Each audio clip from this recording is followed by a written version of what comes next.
September 22nd, Monday edition of the Sports Cage for our friends at Kellen Solar. Anything you need solar, they're local and they can help you out. Located in Lumsden, Saskatchewan. 3 hours on this day. And we do have a little bit of content to talk about. Thanks to the commissioner, everyone involved in the CFL. That came down with, I guess, somewhat of a little bit of a bombshell today. We're going to talk to the commissioner of the CFL in mere moments here. Stuart Johnson's going to join us. Dave Thomas will be in. We're still efforting the coaches show on the Riders side of things in hour 2. Darian Durant in hour 3. Pat Chat also in hour 3. We'll rerun the commissioner interview there. Maz, you and I quick, because I know the commissioner's going to call right away and we're going to get at it. I do think it's one of those days, especially if you're a big CFL fan, you'll remember this one. You'll remember this day. This was huge when it was put out on social media yesterday. Hey, press conference, 1 p.m. Eastern, 11 a.m. Sasky. Commissioner's going to talk. Social media was going nuts. A lot of us thought, is it expansion? For the people that were like, oh, it's bad news, I'm like, no, he's in the honeymoon period of his job. So I figured it was going to be something good.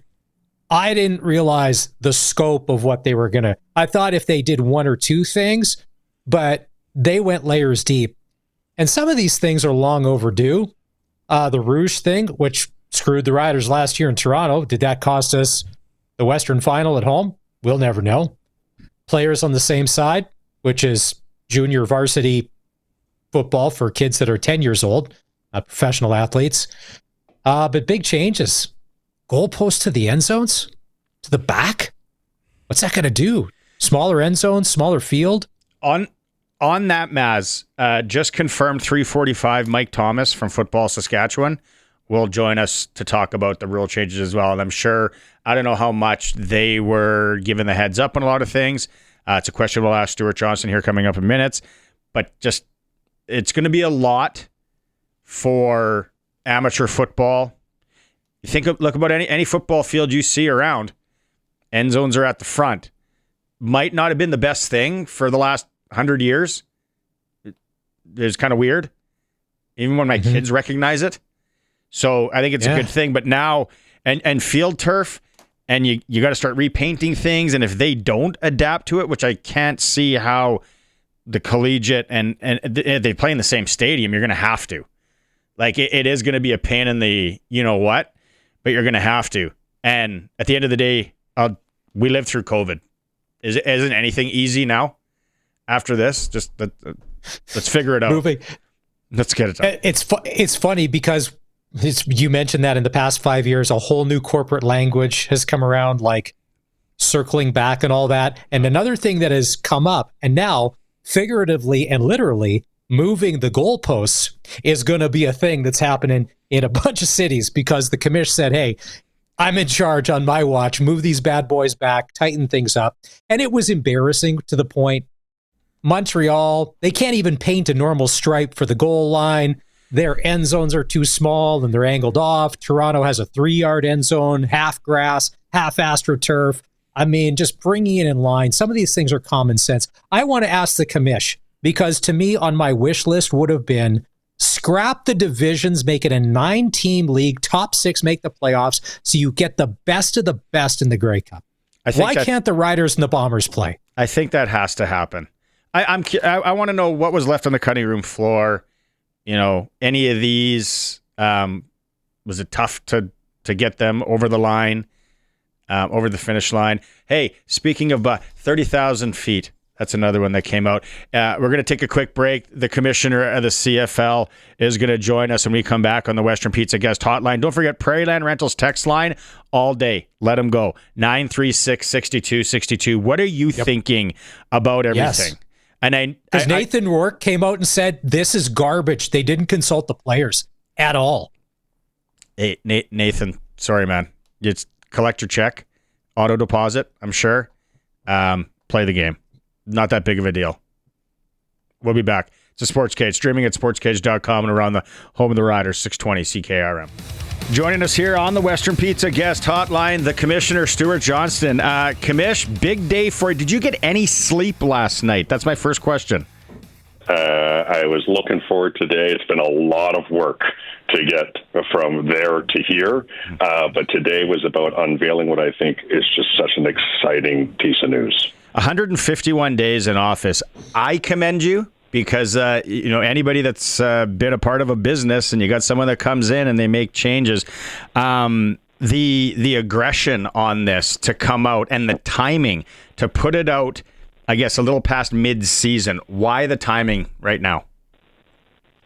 A few reasons, and I get it. It's some people call it odd, and why wouldn't you wait for the off season? A couple of reasons. One is these changes we're making in 2027 actually require infrastructure change.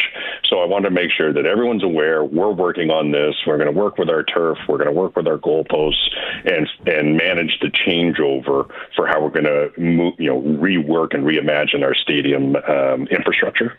So I want to give enough time for that. Secondly, I think amateur football would appreciate a full year and a half and not me just delaying for a few months for the sake of delaying for a few months. I think it's great to get this out there so amateur football can start thinking about it. They may not adopt these rules, but at least it gives them time to think about it. And then finally, I'm just going to say, guys, get used to it. This is when I'm excited about something, and I couldn't be more excited about these changes. I'm not waiting. Let's go. Let's work with pace and let's move our league forward. Love that. One thing on the amateur football, were they in the discussions at all? Football Canada down to the grassroots, or is that something that's coming up now? Look, I wanted to make sure that I spoke to the leadership of Football Canada and U Sport, which I did, so that they heard from me before they heard it from a press conference. And they were very appreciative of the calls. We had really good initial discussions, but of course, I'm not going to ask them to react in real time to the decisions the professional football league is making. What I did offer was of two wide open hands for collaboration. Anytime they want to talk about kind of all the data and analytics that went into our decision making, we're very happy to share that, and then discuss, of course, places where we play on the same fields and how that can work together. But really, it's just the beginning of those conversations. Commissioner, it's Maz here. One of the things I want to commend you on as a fan of this league, I truly appreciate every time you speak, and I saw it today, the passion you have for this game. It makes me as a fan feel like we're in really good hands. And it's great to see, because sometimes the person in charge doesn't always give off that vibe. And secondly, because you had mentioned in your press conference when you were talking about making the rule changes, especially with the Rouge, and we're going to get into all of the changes. You said you would hate to see a Western final, an Eastern final, or a Grey Cup determined with a rule like that. Has there been any discussion to speeding that up so it wouldn't happen potentially in 2025 and not wait till 2026? Well, Naz, first off, I'm glad that the passion I have for this game comes through when I speak, because it's a big reason why I took this job. I hope I'm bringing a lot of business skill to the job, but it's really all driven from a passion for the game, and I am so energized. I tell this to the staff all the time. I am so energized by where we are going, moves like this, the support we have across the league and at the governor's level to really push our game forward. I'm wired. I'm so excited. But to answer your question, I don't think it would be appropriate to change a rule mid-season. Look, I'm going to hold my breath for the remainder of the game's playoffs and Grey Cup. It hasn't really happened yet in one of those super meaningful games, but I don't want to change a rule mid-season. Mm-hmm. Yeah, that makes sense. How many people and any prominent names, if you can mention, that were involved in this group and the back and forth? I won't mention names. I will tell you it was a tight circle. When you're working on something that is as significant and material a change as what was announced today, you really want to work through that and understand kind of where our position is. What are the pros and cons? What's the data tell us? What does our own common sense tell us? And I wanted to keep that as a tight circle, so that we could have those conversations without the worry of kind of the onslaught of opinion that would come if it was more well known. So we kept it tight. It was really, I went on a 100-day listening tour, and believe me, when I chatted with fans and you guys and team officials, media, other media, I planted a few questions just to see what the answers I would get, and so I took some of that information with me back to the office. Then we got the right people with the expertise in football operations, data analytics, stats, marketing, communications, historian, all together and said, this is the core team. We're under the cone of silence. Let's work on this, and we have been for the last number of months. A lot of the things that were announced today could be described as innovation to the game and the product, and maybe you used that terminology. I think some of them, though, Commissioner, are common sense. And my common sense one is having the players, the professional athletes, these grown men, separated by sidelines, because we've seen scenarios where even a couple weeks ago, Ryan Dinwiddie, after the game, he's wandering down or whatever, words are being exchanged. And I'm like, this is a powder keg that can really go wrong. I mean, look at the Ryder game last year in Ottawa with the command center debacle. And then after that, was that, if there was hierarchy of what needed to be changed, was that tops on your list to be like, we got to have this separated? I won't put that at the very top. I do think the uprights moving was the very top. That was the catalyst that drove a lot of this. However, in terms of benches on opposite side, I'm going to say the mitigation or even elimination of the powder keg that can be there when you get professional athletes in a very excited state so close to each other is a wonderful byproduct of the first objective, and that was I need these teams to be able to make their substitutions efficiently because of the 35-second automatic reset clock we're introducing. I can't have a team buried all the way down near one end zone trying to send a lineman 70 yards to the other side within 35 seconds and start the play. So that was the number one objective, was efficient substitution. But yes, I'm not going to deny that the byproduct of separating the teams and just avoiding that situation, that's a wonderful benefit as well. Staying with the posts, Commissioner, I got to tell you, my 12-year-old son a couple of years ago comes at me and says, why are the goalposts at the front of the end zone? And we're watching an NFL game. And he goes, well, why wouldn't I just use that as a pick when I'm playing? There's so many things. Sight line we talked about. Anyone that's ever thrown a football in Canadian football, you got to be so conscious of where they are. Moving of the goalposts.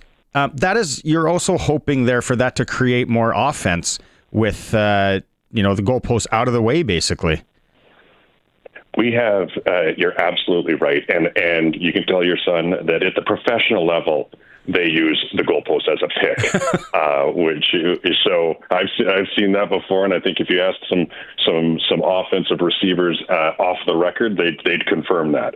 But yes, I think that. We were focused on actually. I apologize. Can you repeat? I'm so excited about the pick. I forgot what the actual question was. You're hoping that it also creates, more offense with the settling for points in quotation marks could be out the window a bit. Well, this is where the data really supported our argument. We looked at the data of how many pass attempts have been to the left third of the end zone from, call it the goal line to 15 yards deep in the end zone, how many in the center, and how many on the right third of that end zone.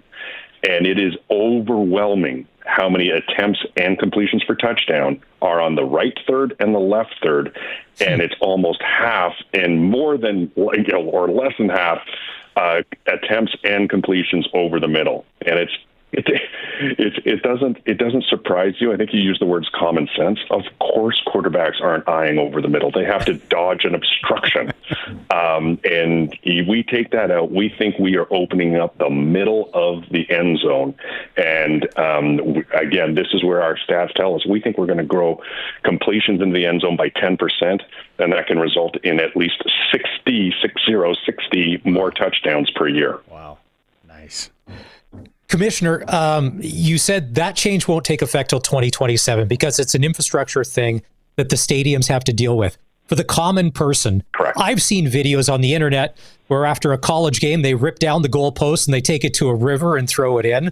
How much work is involved? What is the cost as far as goalposts in the end zone, as like the work and what goes into that? Like where they are now to move them. It's no small task, is it? It is no small task, but it's a manageable task. And once the new footings for the new location of the goalposts are settled, it's actually relatively straightforward to transition or transform a field back and forth. So, for example, those stadiums where our CFL clubs share the field with the U Sport team of that city, if U Sport does not adopt these changes, that's okay. We'll just move the goalposts back and forth and repaint the field to the different configuration. So once we get there, it's a little more straightforward. Having said that, we do want to work with those folks who've got different states of their turf currently. Some are stitched, some are painted, and then obviously we've got to work out. We've got to have discussions or further our discussions with the, sometimes we aren't the owner of the stadium. A city might be the owner of a stadium or the university might be the owner of the stadium. So we're just going to work out those details as well. That is a lot of work right there that you just shed some light on. I want to get to the Rouge. Long time coming. I was just talking to some Americans about it this weekend. It's so funny. Now, I have to ask, though, if anyone's ever been involved in a puntapalooza in the Canadian football game to end a game, it is so much fun. What's going to happen there now? Can the ball be punted out? And then if it gets punted back, are we losing that side of it as well, Commish? I'm gonna punt that question to my rules committee, okay, and let them come back to me with their thoughts on it. My feeling is we don't lose that. A punt backwards or back should still be available. However, I'm gonna park that one. I will say that was not in the realm of our thought process as we discussed that change. Those are the best games to ever be a part of. But then the end of the thing is now we only got 15-yard end zone, right? So you got to place that punt tight, or else it's out of the back of the end zone, and then it doesn't matter. So okay, we'll punt that question. 35-second clock to that one again. It's interesting that you bring it up, and now a lot of casual fans are like, oh, there was a lot of arbitrary calls by the official on when that clock started. That is probably the one on my social media and text messages that people are worried about. What do you say to people that might be worried about we're going to lose that frenzy in the last part of a CFL game?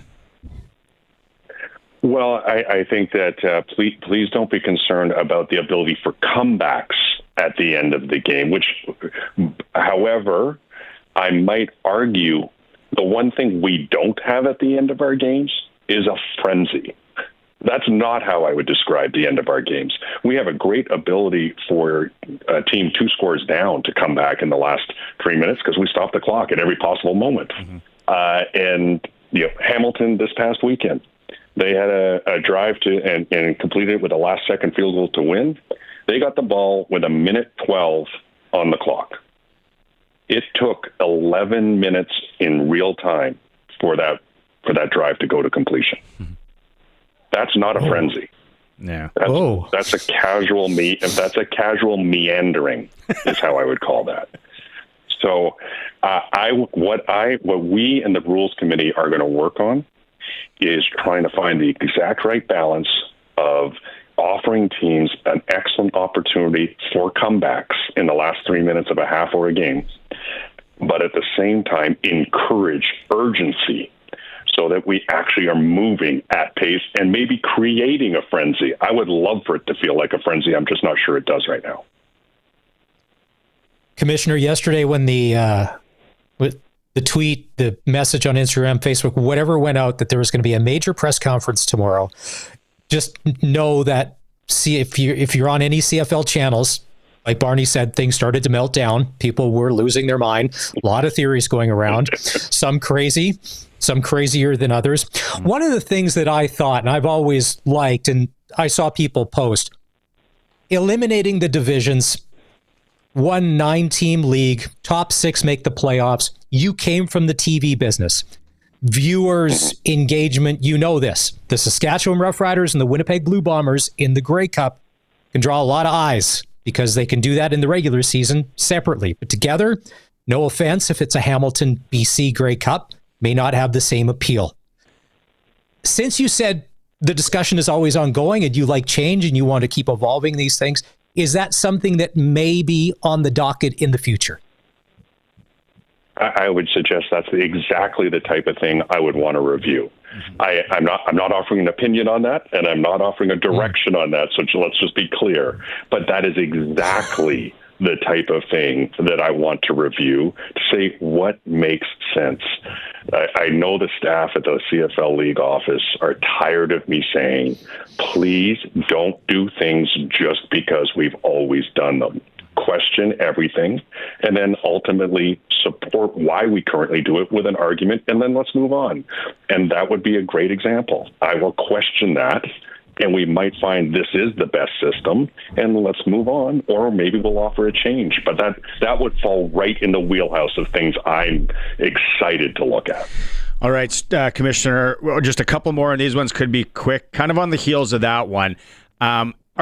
Were there a few that didn't get passed that maybe were left on the cutting room floor? You don't have to say which ones unless you want to, that maybe will get revisited in a few months or in time? This is an easy and a quick one. No, there weren't. Okay. This was the exact package that we put in front of the Board of Governors. And the reaction was overwhelmingly enthusiastic. Right on. Okay, my last one. I would have lost a bet today because I thought it was going to be about expansion. I got a little bit of egg on my face there. Any American investors looking at the league right now, maybe a team, whether it's in Halifax or somewhere in Canada? I'll leave it at this.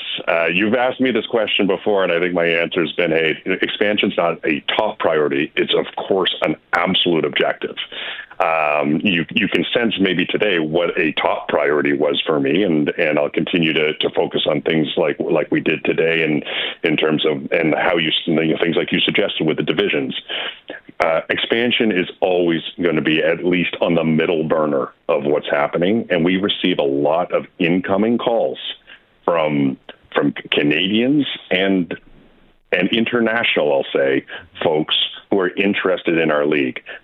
So I can tell you, things are always cooking, but we've learned our lesson to let's let it cook a little longer before we get too excited. Right on. Commissioner, what a day for you and the league. Commend, like Maz said, everything that you're doing, your passion for the league. Thank you for taking time. Thank you for doing this today. We really appreciate it. It's my pleasure. Thank you, folks, for the support. I can't wait to see what's next. Ooh, there it is. There's the tease, folks. That's our commissioner of the Canadian Football League, Stuart Johnson, joining us here on the Sports Cage. If you're watching the stream at sportscage.com, or as always on the home of the Riders, 620 CKRM. It is for Kellen Solar, trusted in Saskatchewan for solar needs, whether it's for the farm, livestock operation, the home. Thanks to Kellen Solar for sponsoring this. Prairie Land Rentals text line. Buzz in. Prairie Land Rentals, 600 Albert Street. Anything you need to get that late job in this year, they can rent it to you. Husqvarna days are coming up. Quickly, before we get to Dave Thomas, let's just go through some of these text messages, Maz, that we're getting so far. Adam from Theodore, sorry, I missed it. He had a good question. He wants to know speaking of going back pre-COVID, or what in COVID, wasn't it? Like your business has to have the pillars. What are your pillars? That's a thing now. So Adam wants to know what the CFL's pillars are. Not a bad question. Adam from Three Door as well. Keeping the football game Canadian, change it to meters, and you don't have to change the field. From Daryl. What else is there? So influenced by the NFL, Canadian football. So unbelievable. We're Canadian. Our rules. You like NFL? Watch it. Okay. Besides the field and the goalpost moving back, which the NFL didn't do until 1974. They didn't move the goalpost back. So there's how's that going to affect the kickers, especially early in 2027? Some people, you still got it. No, it will. It'll make a difference. It will. Now, if you're an American kicker and you're used to it coming from college, it's no big deal. But if you're a straight-on Canadian kicker, this it.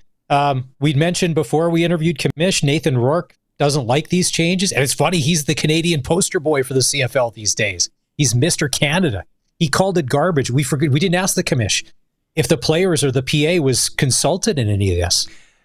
Sometimes when you work at a business, they make decisions that you, the employee, don't get a say in. No, Barney. Sometimes. No, Barney. No. My feelings are hurt. We all get a say, right?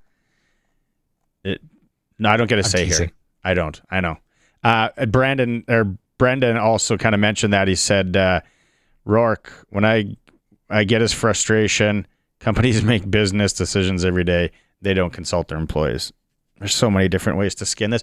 And there are the diehard Canadians. I totally get this. And it'll be a while before this one wears off. Damn American rules and Americans are taking over. George Bush, get up. We're all going to start talking like this. I get it. Remember when seatbelts became mandatory? People freaked out. I was little. Tim Hortons, we found out that stuff wasn't baked fresh in Tim Hortons. It was like shipped in. We were just like, oh, Canada. Is this the cat? This I didn't even know. Is this? I had my preemptive hot take ready to go if they were going to announce expansion. That I would say after watching Ottawa and Winnipeg on Saturday and how embarrassing that was for the league, that game where a quarterback attempts 8 passes and completes 3, and you think this is going to translate somewhere else when the talent pool gets even thinner? Man, I couldn't not watch the game because it was so bad and so embarrassing on so many levels. Then don't talk about it right now. Let's get to the more pressing thing. Dave Thomas is standing by. It was a preemptive hot take. Didn't need to be used. Dave Thomas is here. Okay, Dave, you got the first minute and a half here. Clock's going to start. Your take on the new rules. Go. Well, first of all, Daryl made my day by going ahead and switching the field to meters. So thanks, Daryl. I think that was an awesome comment. But today, this opens up a lot of different possibilities, and I'll be the first one to tell you that I am a traditionalist when it comes to sports. I hated the MLB putting in the pitch clock and MLB extending the size of the bases, so on and so forth. But I think in the long run, this is going to improve the product on the field. I love the way that they're going to work the clock now with the 35 seconds and what Commissioner was saying, right? A minute took 11 minutes of real time to play. There's actually going to be some urgency in what happens on the football field now with that clock running all the way through. So I think that's going to dramatically improve the flow. That's a really good point. Yeah, because I watched that. I didn't realize it was 11 minutes. It's that what a football game takes to play out, right? So last minute fellas, in the CFL. Fellas, and here come the text messages from people that are so angry, and they think that we now have private health care and we care American money. It's like watching people melt down here. What is the bad? Can we start with that? Dave, which one and why is it bad?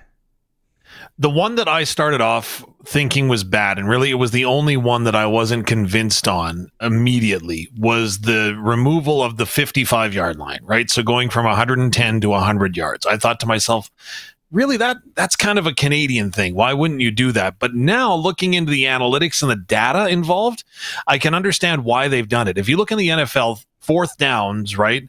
So again, we're not going to 4 downs, but the 4th down gamble has been on the rise, which increases drama and increases strategy from the coaches as to whether or not you're going to go for it. So by removing those 10 yards, you're going to have more opportunities for coaches to have to think, okay, do we risk punting this ball into the end zone where we get nothing? Do we want to try an extremely long field goal attempt, or are we better off going for it on 4th and 4 from the opponent's 40-yard line? And I think that that's what really brought me over and converted me to this thing. There again, kind of COVID-ish, so data-driven. When he broke down in that interview, the quarterback where they're throwing it to the left side or the right side, they're staying away from the middle of the field to almost where it's half, and then the middle gets the scraps. Dave, you played it, Maz. Why would the goalpost ever be there? Like, if you dropped someone from another planet in and just showed them football, they'd go, why would you put your goalpost there? I mean, people are running into it. You can use it as a pick. You're going to hit it if you throw it. It's dangerous at the kid level. Well, and I'm trying to remember which high school it was that we went to play, but we specifically game planned because they didn't have like the one goalpost where the uprights came out from. They had the 2, you know what I mean? Like the converted soccer net with and so we game planned around that because we had not 1 but 2 different picks that we could run when we went and played at that field. Yeah. See, people are thinking that it's just turning into an NFL wannabe league. I personally do not get that sense because a lot of this is backed by data on where they think the excitement of the football game can benefit. Let's keep in mind, remember when hockey took out the 2-line pass? Oh, we lost our minds. Or net room behind the net. We're going to more room behind the net. Oh my, like what's going on? It's like, let's settle down. This is going to all blow over. In 5 years, we're going to all sit down with a stubby and a dart and be like, remember when we all freaked out about this? It was nothing.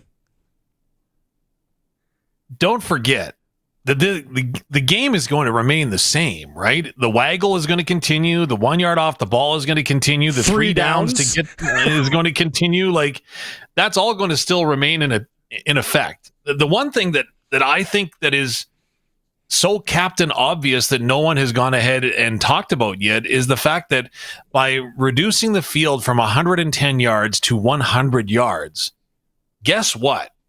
EA Sports, or you name the gaming company that creates games, all of a sudden, hey, you know what? We got the prototype for this game now. We've got the dimensions for this. Now, yes, the game is still going to be wider. It's the 65-yard width is going to remain intact, and the end zones aren't going to be 15 or 10 yards are going to be 15. But still, this makes converting a Canadian football game onto your favorite console a whole lot easier, I would suggest. One of the questions that I asked the commish, because it's true, I mean, the Riders got jobbed on this. It's happened to everybody over the years. You're changing the Rouge. I don't care about midseason. Change it now. Don't risk your Grey Cup being decided on a bad play that's going to decide the championship. So if it's done. Rip the Band-Aid off and get it going. Next year will be kind of like a year in waiting, and I understand the infrastructure part where it may take a while for everybody to figure out how they're going to make some of those structural changes to the field. But as they bring it in, when the announcement came out, I was going through expansion was the first thing. And I'm like, okay, that's good. What I was also hoping for in all of this, because especially when Kate Burness came out and said, hey, we're going to, at the start of the press conference, if you didn't see it from TSN, we're going to start doing things differently. We're going to expose it in a different way. I thought along with whatever changes, they were going to be announcing that they may be shooting the game differently. And then when he would come on, that potentially the salary cap would be going up as well, which then benefits players, or you can add players or rosters or expanding or something like that. But I'm okay with these changes. I don't think it loses the Canadian aspect of the game. It'll still be ours. I'm just glad that the Rouge thing is out, because when we do make national news, it's usually for something embarrassing. And the Rouge, more often than not lately, is, hey, look what happened up in Canada. That's the only time ESPN cares, outside of Chris Berman doing the Grey Cup highlights and showing the winner the day after. You know what I'm really intrigued by is how the implementation of this is going to go ahead with the field size as well, because I understand there's a lot of consternation right now between amateur football organizations and the CFL saying, hey, we weren't consulted on this. What are you doing? Well, the two games are already different. The hash marks is the obvious and clear choice, as well as the game timing. But also, you've got stadiums right now in Montreal, in Calgary, in Saskatchewan, and in Winnipeg, who all share fields with amateur football teams, right? So it's going to be very interesting to see how they make it work. I'm confident they will, but it's going to be very interesting. We're going to have Mike Thomas on here in moments to talk about it.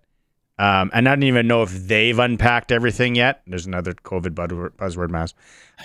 But it's going to be a lot of work for some stadiums and leagues. And if you know anything about field turf, and like he talked about where things are stitched in, it is not easy at all. But again, we all went through COVID. Is anything ever going to be that difficult ever again? Let's just make it happen. Again, in 5 years, we're going to be like, yeah, it was okay. It was like when the NBA went to the 3-point line in 79-80. I'm sure there's people that their heads exploded. 3 points. The best part of this, change, which made the CFL look very amateur and like Pop Warner football, was having the teams on the same side. That to me was total Bush League. That needed to change. If they changed nothing else, just to be like, we got to separate you. There was almost a brawl a couple of weeks ago. Like, look at last year in Ottawa with the Riders, and then the fans are fighting, and that to me was, I'm like, you guys can't get your you know what together. This is ridiculous. If the Swift Current Civic Center or whatever it is can figure it out with benches on opposite sides, you mean CFL leagues can't? Okay, Dave, we could go more here. Maybe we'll get you back tomorrow, but I know Mike Thomas is waiting, and we want to get to the grassroots part of it. But stay handy. We might be buzzing you. And then I know you got to sit down with Craig Reynolds coming up in the coaches show, so that'll be good. Thanks for hopping on, Dave. Hey, my pleasure. And Craig Reynolds is going to talk about reconfiguring Mosaic Stadium, so we'll get to that in a bit. There we go. That's a tease. I thought the commish was also going to announce too, and maybe there's an addendum. Maybe that'll be a tomorrow press conference. What's your Pilsner Bowl thing? There'll be 9 Pilsner Cups played across the league in a couple of years. On such an important day, folks, I apologize. We have to go there. Things are... people are melting down on the text line. People are crying. Clicks and likes. Die-hard Canadians. People that are still really patriotic about this country are like melting down on the text, and you got to go with your Pilsner thing. Sorry. Mike Thomas is standing by. Let's find out what it means for Football Saskatchewan. If he's unwrapped it, like I said, it's a Sports Cage. We're streaming at sportscage.com. Yeah, day to remember for the CFLs. Commissioner Stuart Johnston announced a number of rule changes. We've been covering them all show. We'll get back on it here in a moment. Riders, they're back on the practice field tomorrow, 5 p.m. in Edmonton on Saturday. They've signed American defensive end Chico Bennett Jr. He attended Philadelphia Eagles minicamp earlier this year. He spent previous 3 seasons at the University of Virginia Cavaliers. Jays are off tonight in Boston tomorrow. Magic number to clinch the AL East is down to 4. NFL, Detroit at Baltimore tonight. 4.5 point on the spread with Sports Select right there. And our SportsCage.com poll, which announced change to the CFL game will have the most impact. You can vote at SportsCage.com right now. It is for Reliance Heath Water Heater Rentals, keeping you in hot and soft water. Call on Reliance. Maz is back with me, and like you said, Mike Thomas from Football Saskatchewan is joining us on the Western Pizza Guest Hotline. Perfect night for a little Western Zaw. Mike, I know that face. That's an intense face. I've seen it before. Initially, when you hear it, did you know? And then your thoughts when you hear things today. You know, we actually found out 9 minutes prior to the announcement in regards to what was going to be said by Commissioner Johnston. So, you know, that was obviously massive news immediately within our staff circles and chats, and then was obviously tuning into the press conference to know exactly what the commissioner's response was going to be to some of those questions. So, you know, when we start talking nationally in terms of, you know, executive directors all of a sudden getting on the hot wire and start talking, it was relayed to us from Football Canada's executive director and Kevin McDonald that they only became aware of the news late last night.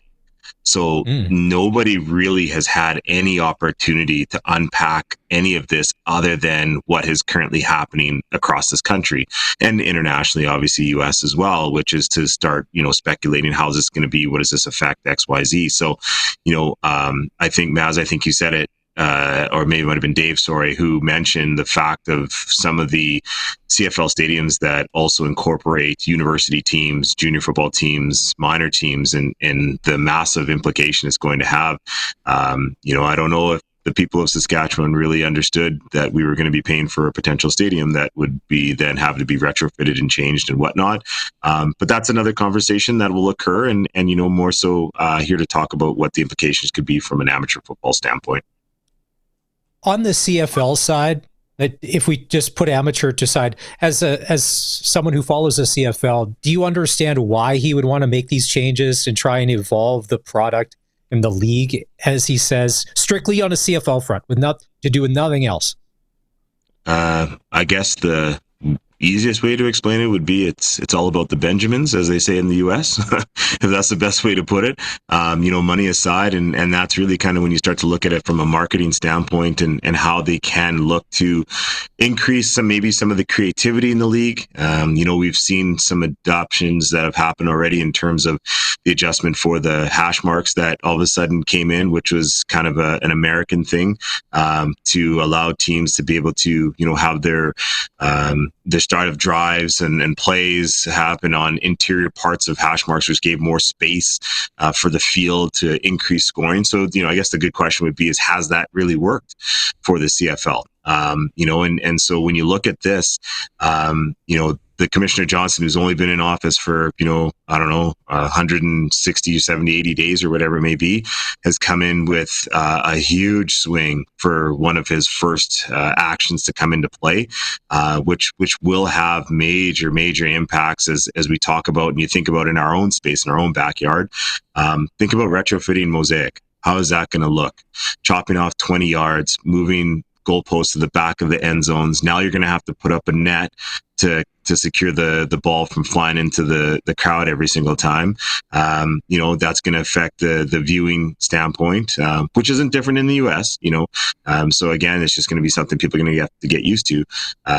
But I do think that there are some things that, are palatable by people in terms of, you talked about the benches like that.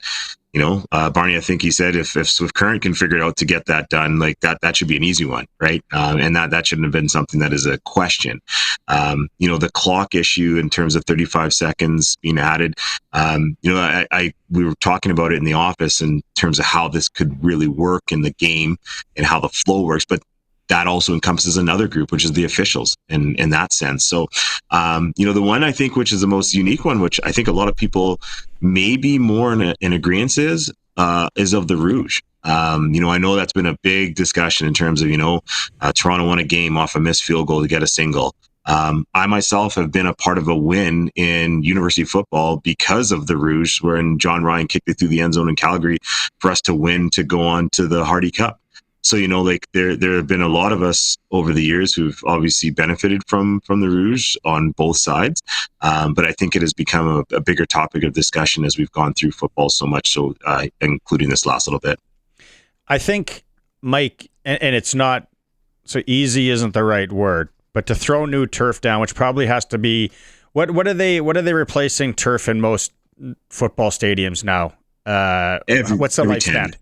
Every 10 years. So we got to maybe look a little bit, sooner to do that. The goalpost. I think Mosaic is probably the easy one.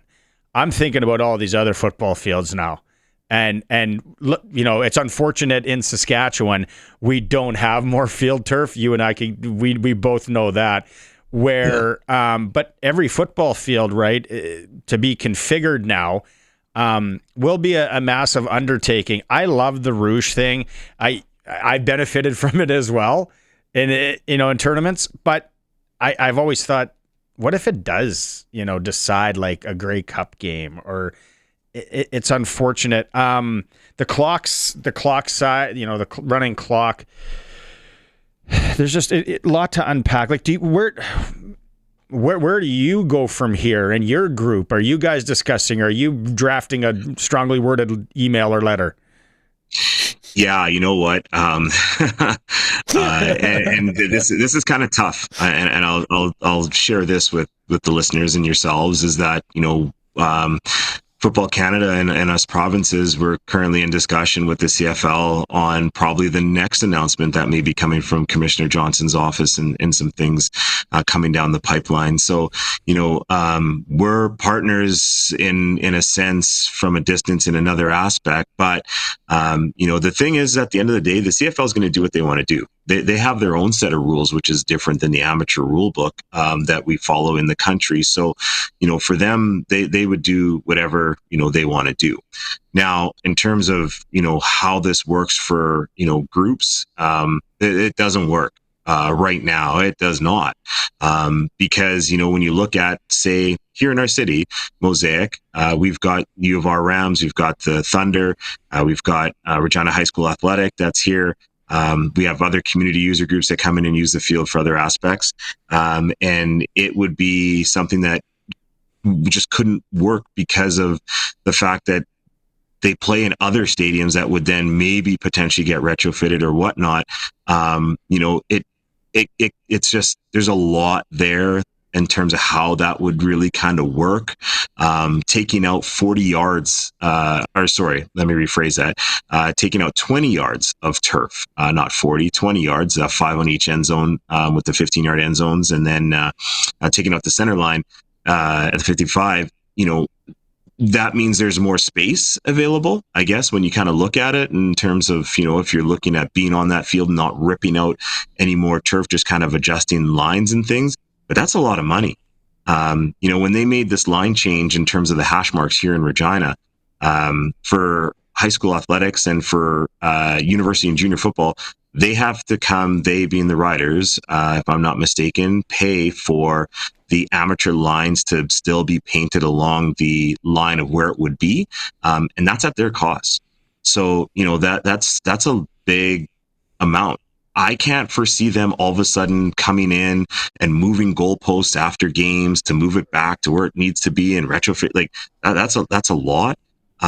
So it's going to be interesting how this is going to work. And I know that many people will be extremely disappointed if this stadium is retrofitted in a space or in a way that doesn't allow for community users to be able to still do things as they would have, because a lot of people would be upset that the stadium that we have would only be used for 9 CFL games and nothing else outside of that. So I'm interested to hear how this is going to work from Craig, and the riders do an amazing job of being supportive of amateur football in the province as well as the foundation. So it's going to be interesting. I can sense the frustration and the sadness in your voice because we know each other so well. It reminds me of when my son had to stop playing football for you. And it's well, it's tough. It really is, and just because Saskatchewan is so football is so ingrained in our culture, in our history, in our province, and this affects so many from so many levels, and the questions that are just coming in, and we've got coaches, administrators that were emailing us this morning, definitely upset. What are we going to do? How is this going to work? And us as a province, having a strong voice nationally, we're trying to ensure, that one, we have an ED meeting on Thursday, that everybody make sure you're there. And if you say you aren't going to be there, drop what you're doing and get there, because this is an important part of where we are moving going forward. And although we are going to be in another partnership with the CFL, we have to understand how this has such a major impact across the country from coast to coast. Let's maybe catch up in a week or so, Mike. Let you unpack a lot of things. Appreciate you coming on short notice here today, sharing all that good stuff. Thanks, my man. Yeah, as Thanks, always. Mike. Thank you very much, you guys. Appreciate you. Right on. Executive Director of Football Saskatchewan, Mike Thomas. Hey, sheds some really good light on that. We're up against the clock here, Maz. We'll be back in hour 2. Stay with us. It's a Sports Cage, streaming at sportscage.com. It's great stuff on this Monday for Kellen Solar. Of course, the YouTube chat, which Curtis is monitoring, and then the Prairieland Rentals text line. Should we just start with some of these? Give the people their due. Some I can't read, obviously, because you put your name to it too. Like that'd probably be something you should do. Now, thanks to Mike Thomas for coming on. You know him real well. I've chatted with him a couple of times, but the look of concern on his face, and everything is 100% valid because, the CFL is doing this, and here comes the ripple wave for everything else in minor football in Canada. If they're changing here, maybe the decision gets made to be like, financially, for whatever, you just got to stick with, because like you had said, 110 yards, is that what you're talking about? Because if there was 110 yards, everything. I don't mind the goalpost. I think the goalpost, personally, again, just me, had to move them. It was almost embarrassing at times. It's like, why do they have a goalpost there where you could run into it? Keeping the field 110 just for but Curtis brings up a point. They're thinking 60 more touchdowns a game or 60 more touchdowns a season. If that happens, that's good. When you shorten the field, I think now that really snookers a lot of these places, because it's like, well, now what are we going to do? Like, we got to order a new turf, or we got to cut it down, or we got to do this. So that's the one. And people are losing their minds. See, I maybe it comes with getting a little bit older. It's just like, chill. Who's dying here? We're rushing anyone to the hospital.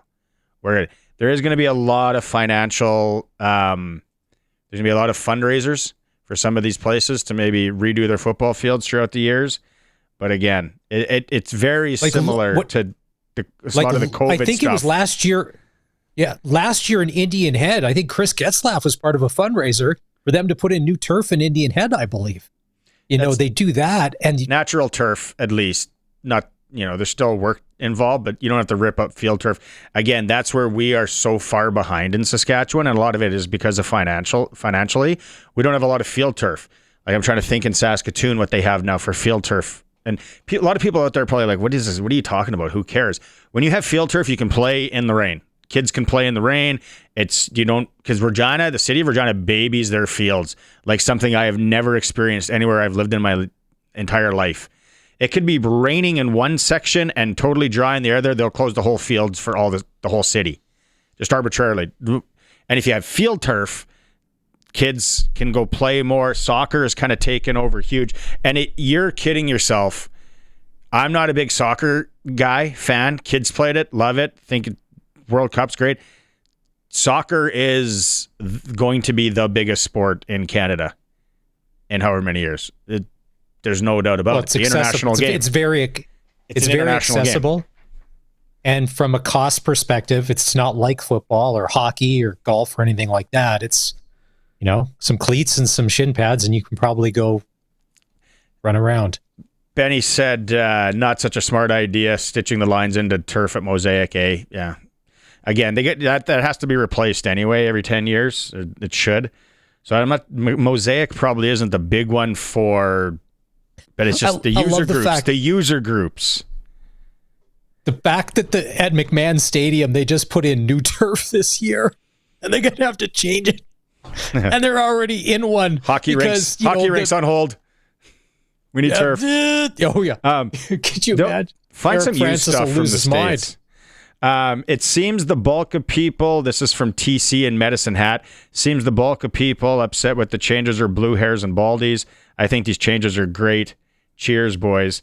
Curtis, any other ones that stick out for you? I'm done. We've had a few of these, Maz. Sorry. I'm done defending and supporting this league with my dollars, with my passion. I'll be letting the game day sponsors know as well. Okay, so that they're packing it in. Sounds to be on the CFL. Do we have the Curtis Rourke audio? Because Curtis Rourke's not happy. He called this whole thing garbage. Nathan find Nathan Rourke. Nathan Rourke. Do we have the Nathan Rourke audio ready to roll? Okay, Curtis has it. Here we go. New rule changes are garbage. It's garbage. I, as many people did, fans and people who play in this league, grew up watching the CFL and loving the game. I grew up in Ontario, played Canadian football rules all my life. Was aware of and was a fan of the league down there, but was a fan of the CFL because of its differences. I went down to the States, proud of the game, being able to explain the differences, the waggle, the yard, the extra person. These are the things that are unique about the game that make it different. And there's the rule changes to me make it sound like we want to be that league down south. We want to be that league. And from recent history and years past, leagues that have tried to emerge to try to be like the NFL haven't existed for very long. The CFL game has existed for longer than the NFL. And there's a reason for that. It's unique. The fans love it. I grew up loving this game. And they're changing that. They're getting rid of a lot of things. The worst part, I think, about it, honestly, is the fact that the people who play football, who have the football knowledge, were not consulted about this. The players weren't consulted, the coaches, management, nobody was consulted. This was done on their own accord. This was done independent of asking anyone who actually knows football what they want to do, what they think would be better. We have a commissioner who hasn't been here for a year, who's already trying to change the game. And I don't believe he loves football as much as I do, as much as many fans do, as much as people who grew up loving this game. I don't think you cannot make adjustments like this and tell me that you like football. If you love the Canadian football game, because you're changing it. And what we're moving towards is not the Canadian football game that I grew up loving, that I'm passionate about, that I came back and played. I went down and played in the NFL in that league, and I came back knowing that this is the game for me because of the uniqueness of it, what's special about it, and we're getting away from that. And that, frankly, makes me pretty pissed off. Did you though? Yeah, he's passionate about it. So when he starts and he goes like the waggle, still there, extra person, still there, yard off the ball, still there. It's like Nathan, come on, man, is he going to get fined for that? We've had a number of questions. Will Nathan Rourke be fined for that? Possibly. And go ahead, Mass. Go. There are a couple of things in there. Nathan, let's be honest. You didn't give up an NFL contract and NFL money to come back here on your own. The league chose for you. I thought you could have stuck down there. If you would have given a shot in Jacksonville or whatever, I think he would have been fine. But that's not how it worked out. So, okay, this is great. I don't think so anymore, personally. Okay, the CFL is a nice landing spot, all right? But hearing him, this is almost like watching McDavid cry in the dressing room. I kind of have a little more respect for him now because he let her fly with both guns. He's the poster child for the league now. He's Canadian. He's a quarterback. There are no celebrities. And he just basically roasted the new guy in charge saying, you've been here 10 minutes. Why are you changing? And when you look back, Randy Ambrosie, outside of hash marks, did Randy change anything? Was that a good thing? No. But I love the honesty. Change and being progressive and is what we want. And it is very Canadian. So as soon as we get change, we're like, no. What do you mean we got to put seatbelts on? Like, it's just, I think this is all going to pass. And we're staying 4 downs. We're staying with the waggle. You get the extra person. 3 downs. You're saying 3 downs. Sorry, yeah. Listen, Mr. NFL lover. I love all football, buddy. Where Me you too. been? That's the thing. I love I think all my football. favorite football right now, honestly, is flag. Watching Canada and Panama, they're an hour-long games. They're so exciting, the female and the men. That's exciting to me. Once they implement betting into flag football, watch. It'll be nutso. But I like it. I like it all. People are losing their minds, and that is fine. And there's some people that are saying they're never going to give the CFL any money, and they're done with it. Just stay true to you then. If that's what you want to do, stay true. Be Canadian. Be proud. Get that tattoo. I don't think this is, I don't think this is any more Americanizing the game. They have data that they think there's going to be more excitement and more touchdowns. That's where they're going with it. I don't like the one that I don't like is the 100-yard field. I don't mind the goalposts. I don't mind anything else. To me, the field doesn't bother me. A couple of things where we're doing right now and changes. These are Randy changes I don't like. I hate that the ball goes to the 40 after a field goal. Put it on the 30. Don't make it too easy that you can get 2 completions and then score. Make it a little tougher. I hate that. Why does the goalpost have to be that wide? If you want to make it tougher, narrow it down then. Sure. Like arena football. Craig in Regina says Rourke sounds nuts.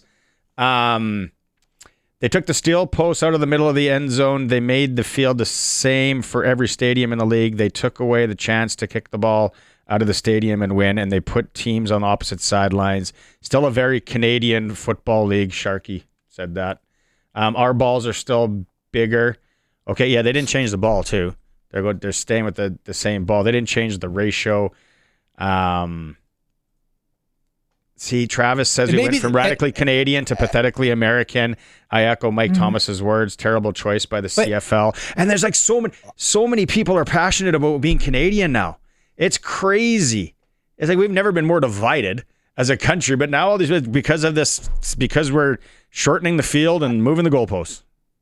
It's kind of cool. You have to increase the salary cap sooner or later. It's stuck at $5 million. You have to get rid of the coach's cap because look, for everybody that wants Bob Dice fired after the game on the weekend that his team passed for 400 yards, the other quarterback passed for 58 and you lost because of the coach's salary cap, you can't make the changes that are good for your team because you're stuck with those salaries. If you're a have team and you have money, spend it however you want, like it used to be. Remember when nobody would come to the Riders because we didn't have any money for free agents? Don't hamstring the product.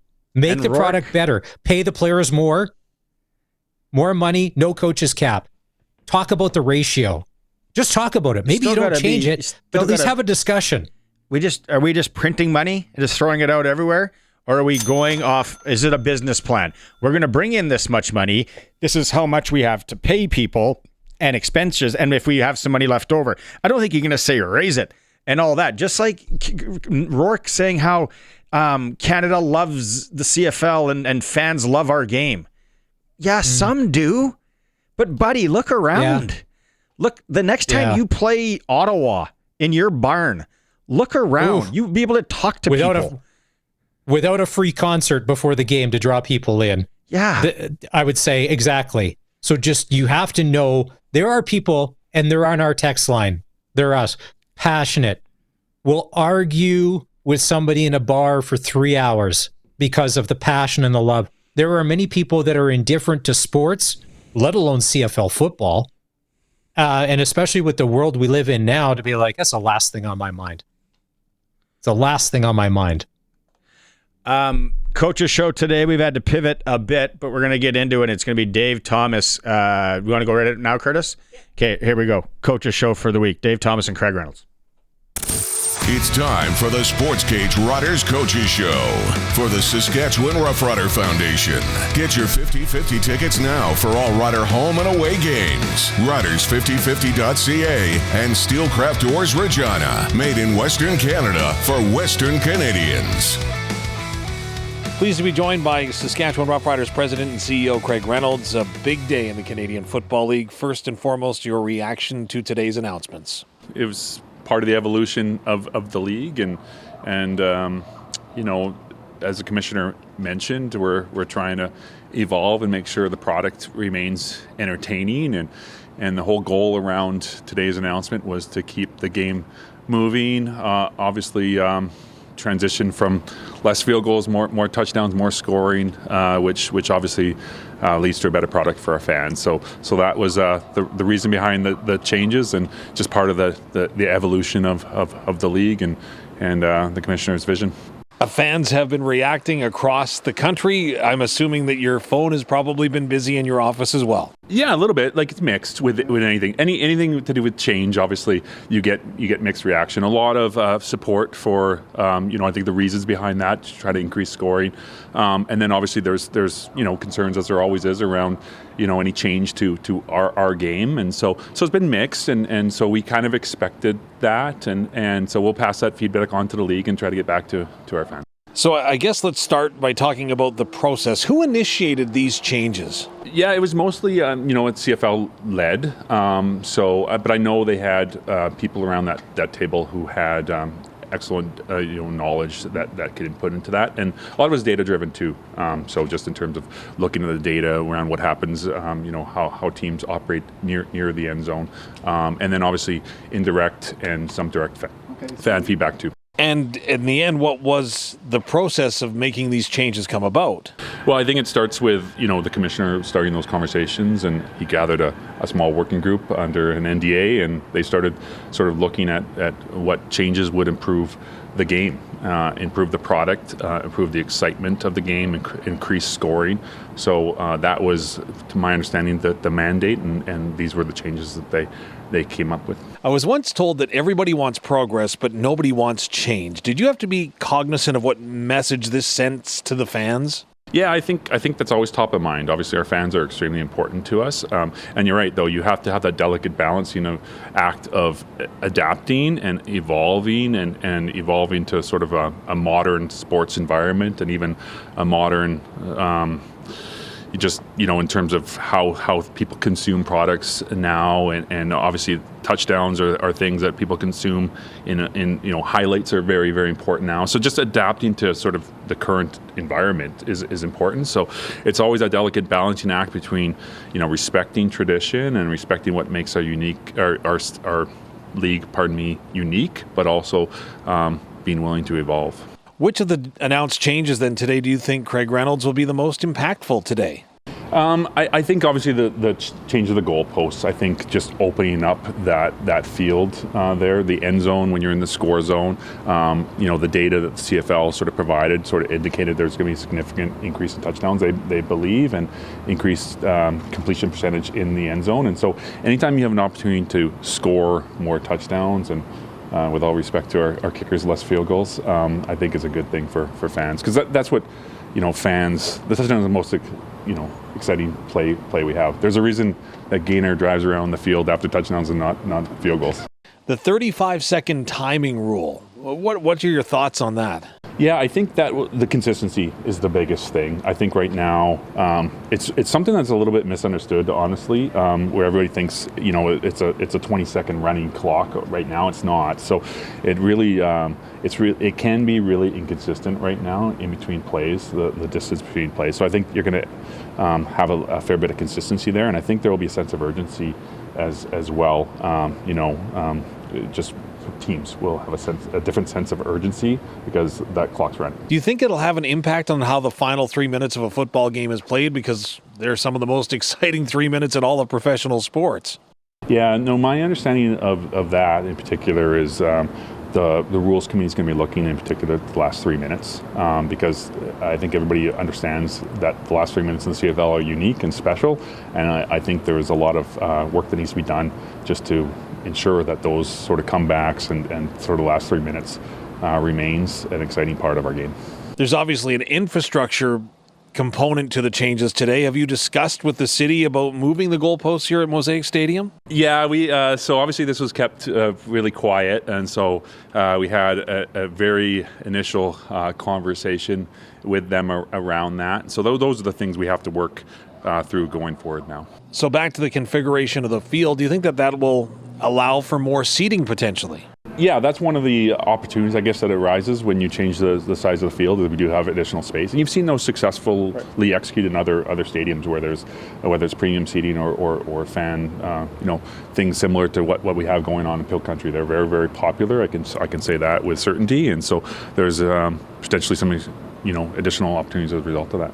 There's obviously going to be an impact on amateur football in our country. Have conversations began with those entities? Yeah, those conversations have to take place. So I know the CFL had a plan to, right before the announcement, reach out to amateur football. So the answer to that is no. And so obviously we have to have those conversations. I think the major change around the field, one of the major reasons for that delay to 2027 was to allow for those conversations to place rather than try to enact that change in 2026. You now have, a fair amount of runway to have those conversations with amateur football, which is really, really important. Those are important conversations to have. So lastly, Craig Reynolds, what would the message be to Rider Nation moving forward? Yeah, I think this is just part of the league looking to evolve at a critical time. And again, I think it's done with the right intentions of trying to increase the number of touchdowns that are scored, which are, again, the most exciting play in the league.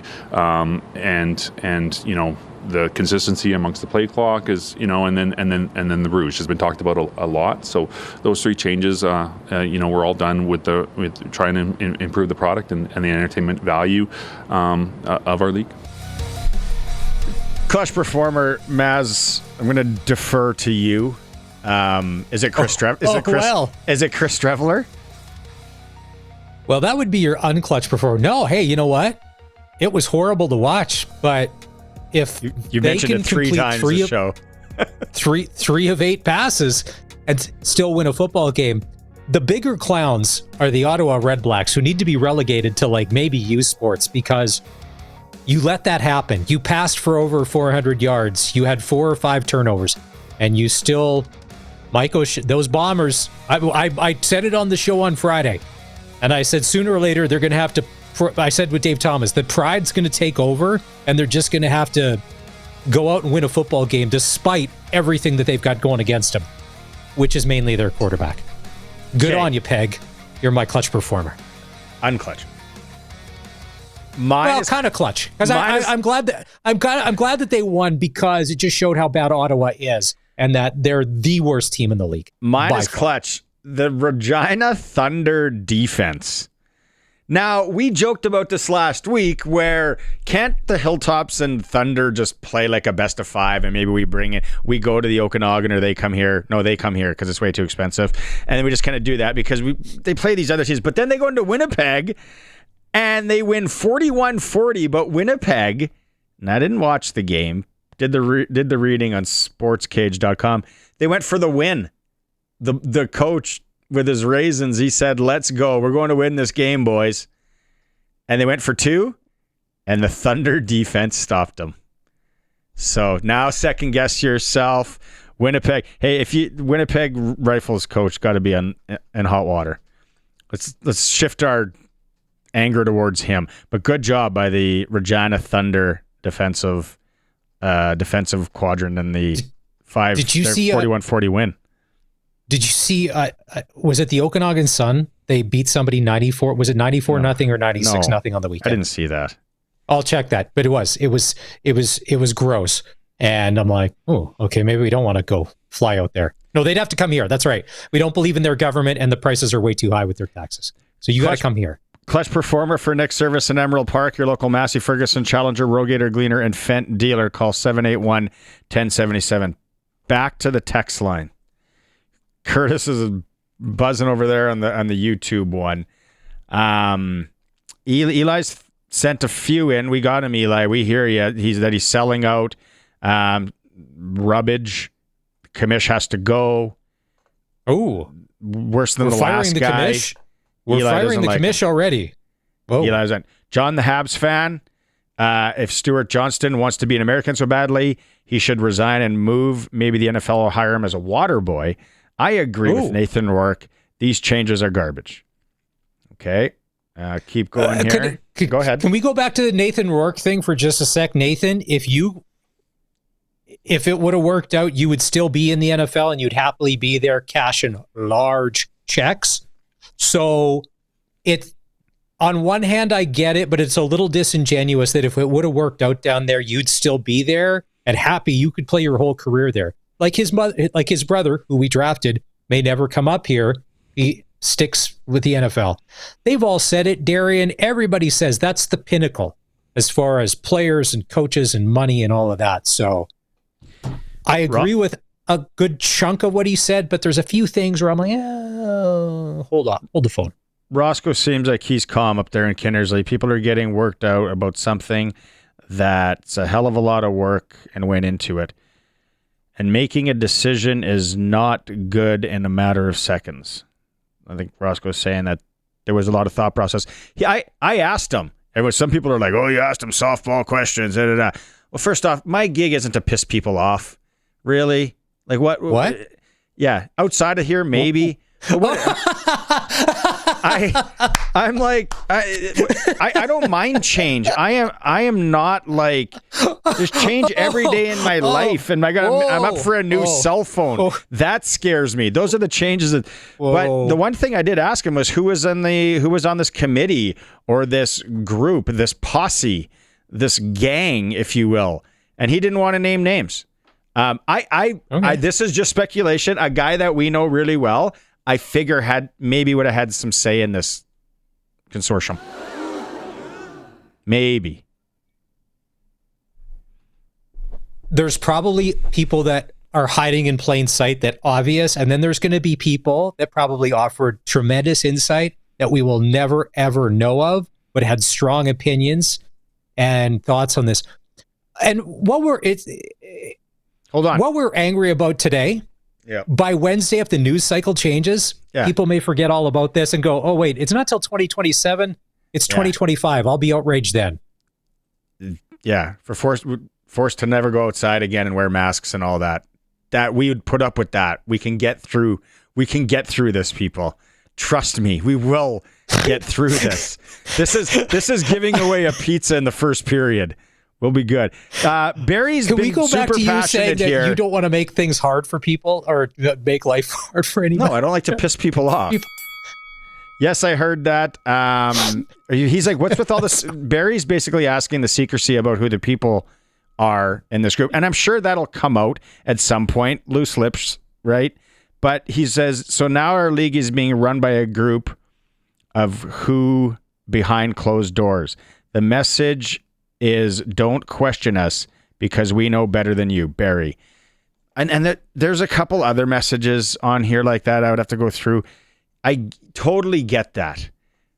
But it wouldn't have been just Stuart waking up one morning, brushing his teeth in the morning. It seems like a robe guy, probably in a robe, and said, I'm going to make all these changes. This is what I'm going to do. I'm going to make these changes. There would have been a group of people, smart people, and like the CFL hasn't made any drastic changes in a long time. Yeah, the hash marks and all, but other than that, there hasn't been any changes to our game. Now, if you look around and you see this thing's a buzzsaw. This game is growing. Look at the excitement. Look at all that. And then change, don't. But is it? Is it? Yeah, I mean, for anybody that wants to compare, the NFL is its own orbit. It compares to nothing. So you can't use that. They do what they want, and they, like I said, they've created their own orbit, and that's where they live. Hey, we are not that. Hey, NBA. We are not that. We own Christmas, our games. NFL, not so fast, pigeons. We're taking over Christmas Day now. Stuart Johnson did say that this was unanimous from all the governors or presidents or owners, because depending on the ownership of all 9. Secret Stonecutters group. Yeah, and it went through. I mean, if you are Amar Doman and you're rich, but you can't pay LL Cool J to come to every game, you're going to have to try and attract fans on its own. Yeah. Right?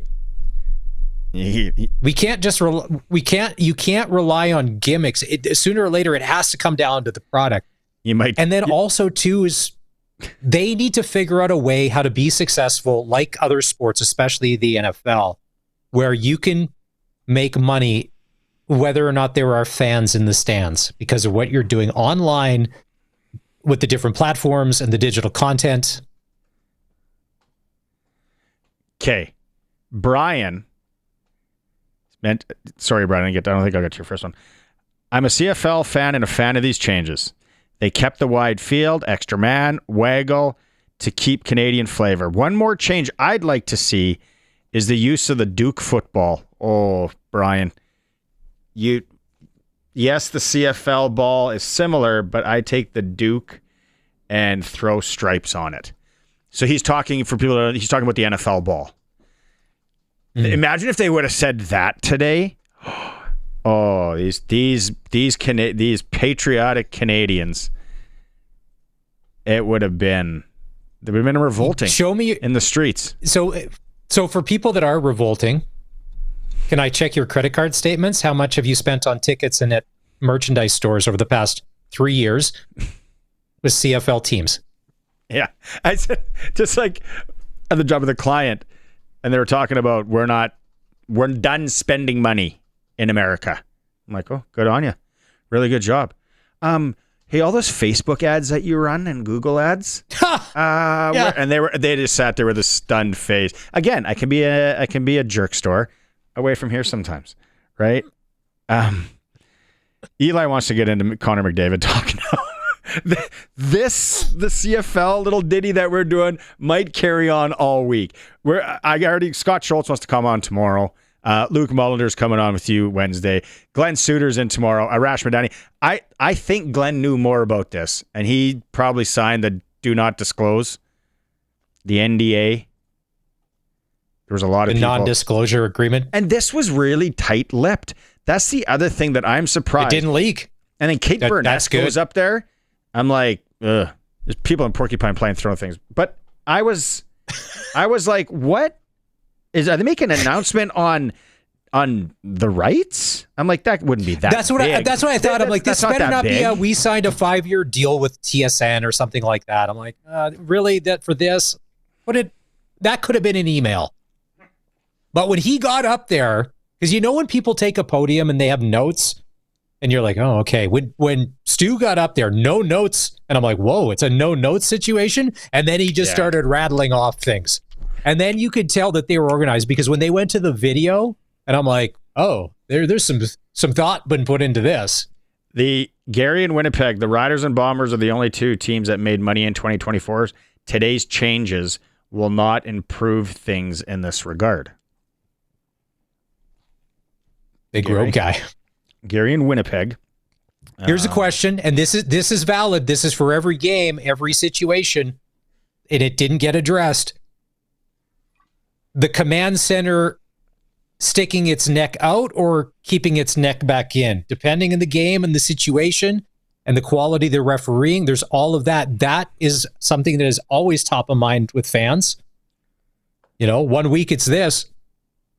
Like in the Hamilton-Edmonton game, it ended up being roughing the passer, but it was a bang-bang football play, and it was a weak call.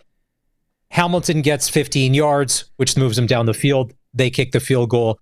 Edmonton played scrappy. I think they should have won that football game. But it went to the command center, and the refs didn't see it live.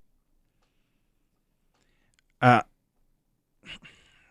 not. How about we just don't read text that people didn't put their names to? Because then we'll be able to decipher through a few more. Kelly in Calgary. I can go along with limiting the Rouge point for a missed field goal, but I don't like tinkering with the size of the field or the end zones. The goalpost could move to more closely resembling the U.S. Thanks, Kelly. On the end zone front, this is common sense. It's not innovation. You have 7 stadiums that have the proper size, and then you have Toronto and Montreal who weren't going to change and make it bigger, so then everybody make it smaller.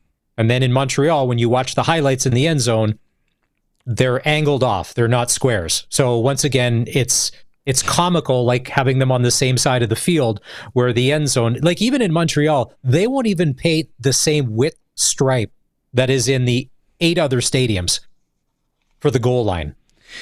The soccer players are going to get confused and trip over it? Come on. Do you remember? It's ridiculous. Do you remember when hockey rinks and it trickled down to WHL, but that unfortunate incident in Columbus, and that would have been early 2000s, where that young girl lost her life because she got hit in the head with a puck. And you look back now and you think that is wild that there never used to be mesh around the rink. No. Like you look at some of these awesome SJ rinks, like the one in Humboldt, where you're like right on top of things.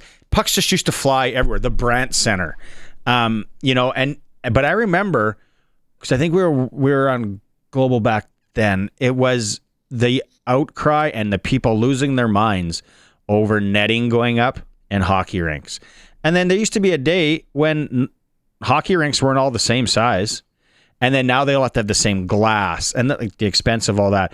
And then I went back to, I can only imagine for the diehard NBA people when the NBA implemented the 3-point line in 1979-80. It's like, oh, we're not handball, or I don't know what they would have cried out. And then the NFL used to have goalposts in the same weird spot that we do until 1974. So I'm wondering how long for some people to if they will calm down on this. By Wednesday, some people will be like, I'm on to something else. Something else will catch their attention. And there are some people that will stay passionate and they will begrudgingly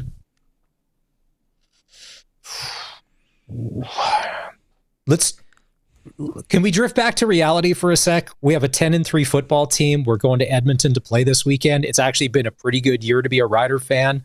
This kind of stuff, because it's going to affect everybody. My biggest fear, Barney, and I texted you, Keith Sholigan, when we had him on months ago, talked about how after 2007 we won the Cup.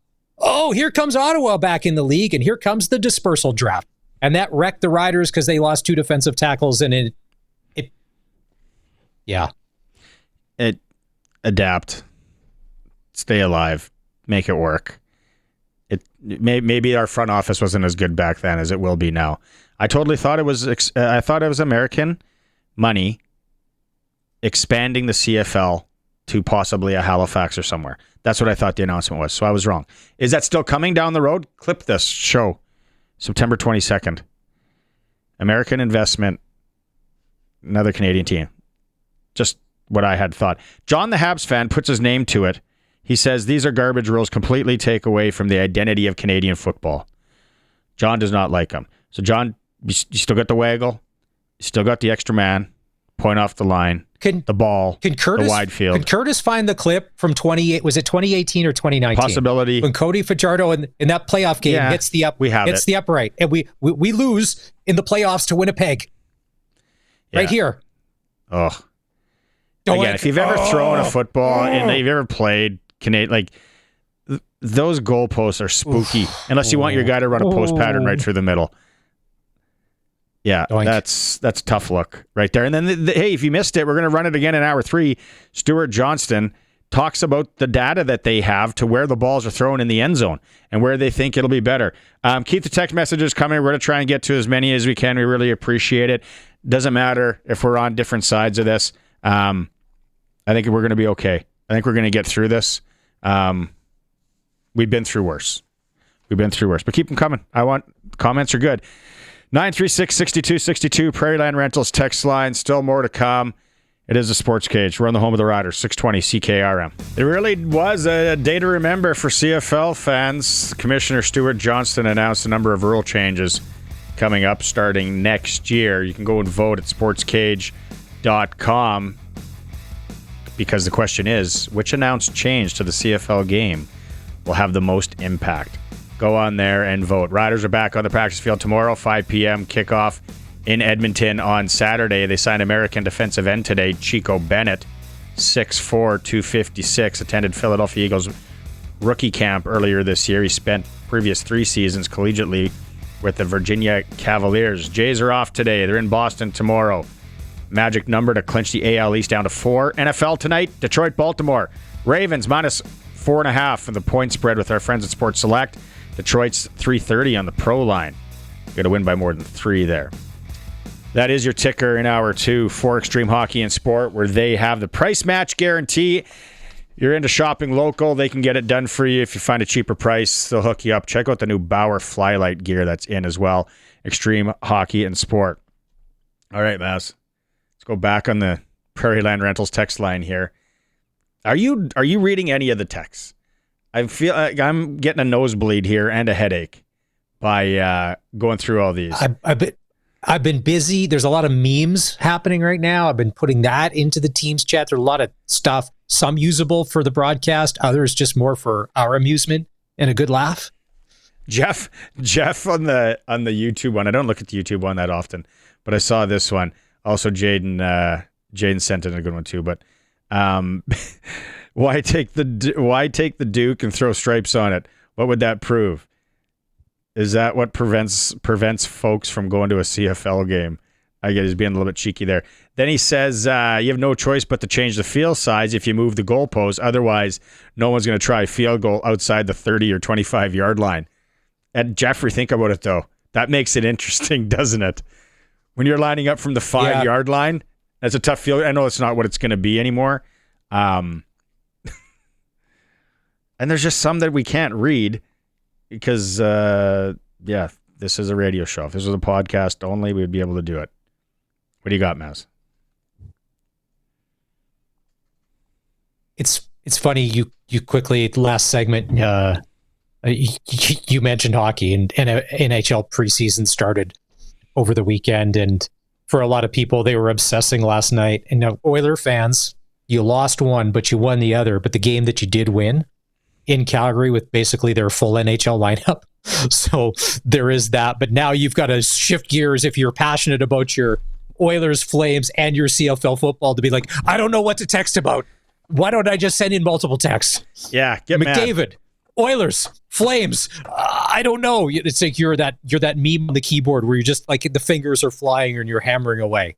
Locally, too, we mentioned it in Clutch Performer, the Regina Thunder defensive side of the ball, holding Winnipeg when they went for 2. They hang on for a 41-20 or 41-40 win. Thunder are 5-1. Good job by them. The Rams. We'll talk about the Rams later in the week. They were undefeated and they lost in Saskatoon to U of S 22-20. Offense struggled in the second half. They had a 17-10 lead at halftime. They are home to Manitoba on Saturday. So interesting one there because that's the only time they play this year. Now the Huskies have the old-fashioned tiebreaker. Yeah. At least if they are going to meet in the playoffs, they got a chance and they got a taste of what they may see. Now, obviously, game plans can change and you don't show everything in one game, but you got a pretty good gauge as far as, all right, we kind of know who they are and we know who we are up against them.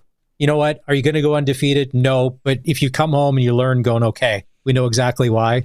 All right, then that's probably the thing. And next 2 games are a mosaic. They can go on a bit of a heater and they can be 5-1 going into the bye, and then it's all good. And in an 8-game season, all right, everybody in the pool, let's go. Let's throw everybody for a loop here today, too.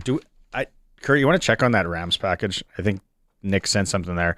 Saskatchewan Rough Rider Foundation 50/50, riders5050.ca. The Oilers road trip is the early bird prize until Thursday at 5 p.m. 2 tickets to an Oiler home game, 1-night hotel, or take $2,700 cash. Then 936-6262. Here's where it come in. You want to win tickets to the next Rider home game? Curtis has a couple right now. You got to pick the score. Riders Elks this Saturday, 5 p.m. So get angry with that score too, if you want, out there. 936-6262. Chance to win a $200 Sastel gift card. I thought, because I'm not an expert, hey, CFL experts, how many of you predicted the BC beatdown of Calgary? Oh, wait, you didn't, because you have as much clue as I do. I thought we would beat Montreal, right? We would cobble together a win. I was worried about Edmonton being the trap game after the bye. The Elks are looking better. They keep losing on last-second field goals, but they're scrappy, and just like Toronto, they're learning how to hang around. So that's why this weekend I'm a little leery because, like Justin Rankin, look at that. He goes 74 yards for a touchdown, little screen. They're playing scrappy football. Isn't that how it should be? Isn't really when you entertainment level isn't that how it should be though? Every game, yes, we should be worried about going into, which will end up being fine. Pressure on everybody, from the kicker to the quarterback to whatever. Let's get the pressure going. So when we hit it in October, we have those scars a bit. I don't want them to lose. Don't get me wrong. But yeah, Edmonton for sure is scrappy. A 5-9 Eskimo team, if you just looked at the record. Elks. Two of those. Elks, people are going to lose their minds on that. Sorry. They're already losing their mind. Sorry. Slip of the tongue. The Elks could be 7-7 easily, but they're 5-9. But we can't take them lightly because they're doing what they need to do and they're playing better. And the other thing, too, is Tyrell Ford, their high-priced free agent, is actually starting to earn his money in that backfield. He's had picks coming. He had a great game against Kenny Lawler on Saturday. You're not going to stop Kenny Lawler from catching the football, but he had a great game. And you got to think he's on Keyshawn Johnson on Saturday, or if Sam Amelis is back, we don't know because he'll practice tomorrow, that will be assignment number one. Okay. Let's just go back to the text line here because we got to keep this with what people are saying. Ken from Vancouver, again, throws his name at it. It's Ken from Kelowna. If you want to improve entertainment in the league, how about get rid of the global mandatory players? Video replay suddenly from Toronto for no reason. TSN coverage is pathetic. That's from Ken. The only thing I'll contradict or I'll battle Ken on is I think TSN does a good job. Being in that background, it's not easy to put together a football broadcast, and you got to ship everything around. That's why you see those dome trucks going from coast to coast. I think TSN does a decent job covering the game.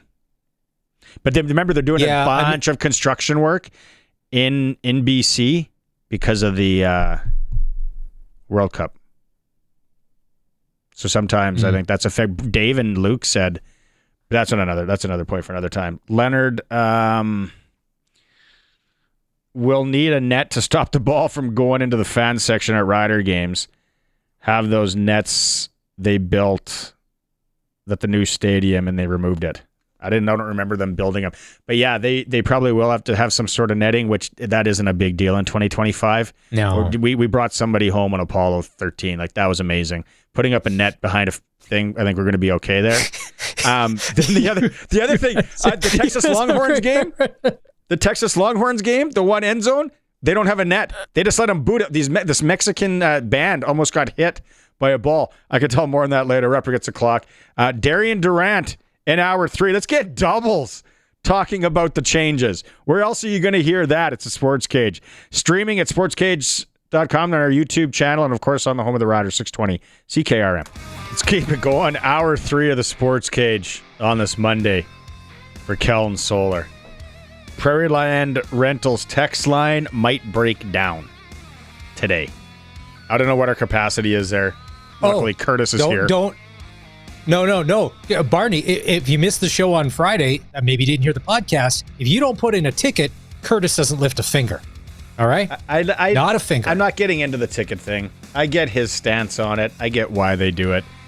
Maz and Curtis are here, and we have been unpacking the monumental news today. You will remember where you were today, won't you? Because it was big. Was it that big?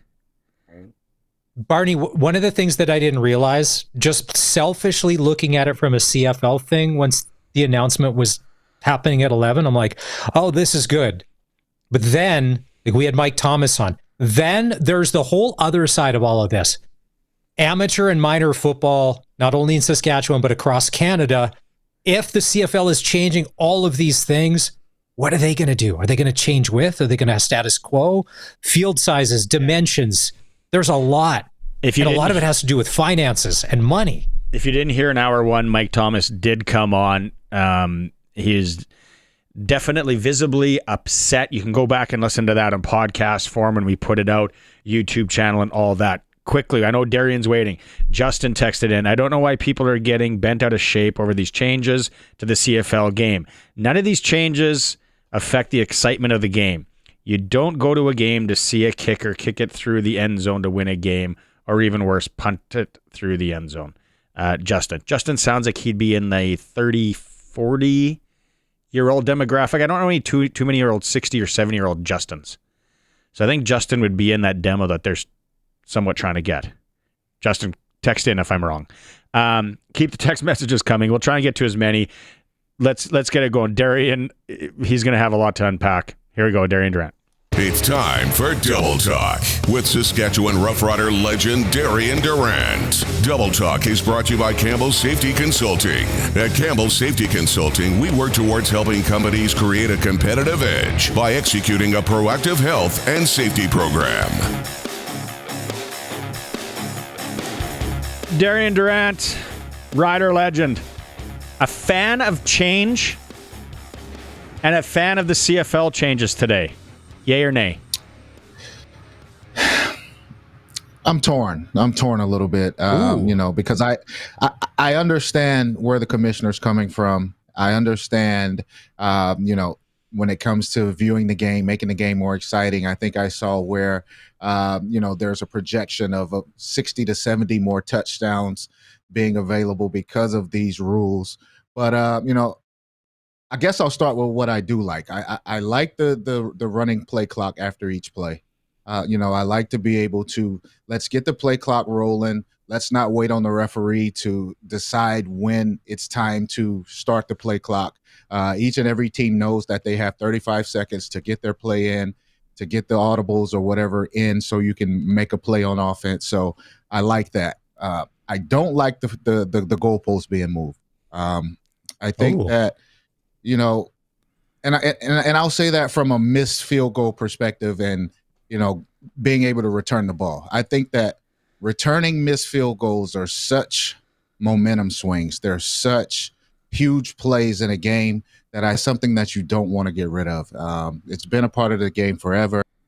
I think that you can't really reward kickers for missing field goals, and for the receiving team to have the ability to run it back, I think that's great. I don't like how you can miss a field goal and get a single. I'm glad that rule is out, but I still would like to see somehow you can kind of put these together to where you can still get a return, but you don't get a single if the ball is kicked or downed or kicked out of the back of the end zone. So I'm kind of torn in that area. I like the dynamic play of the missed field goal return. But I'm kind of on the fence on both sides with this. What about the field going down to 100?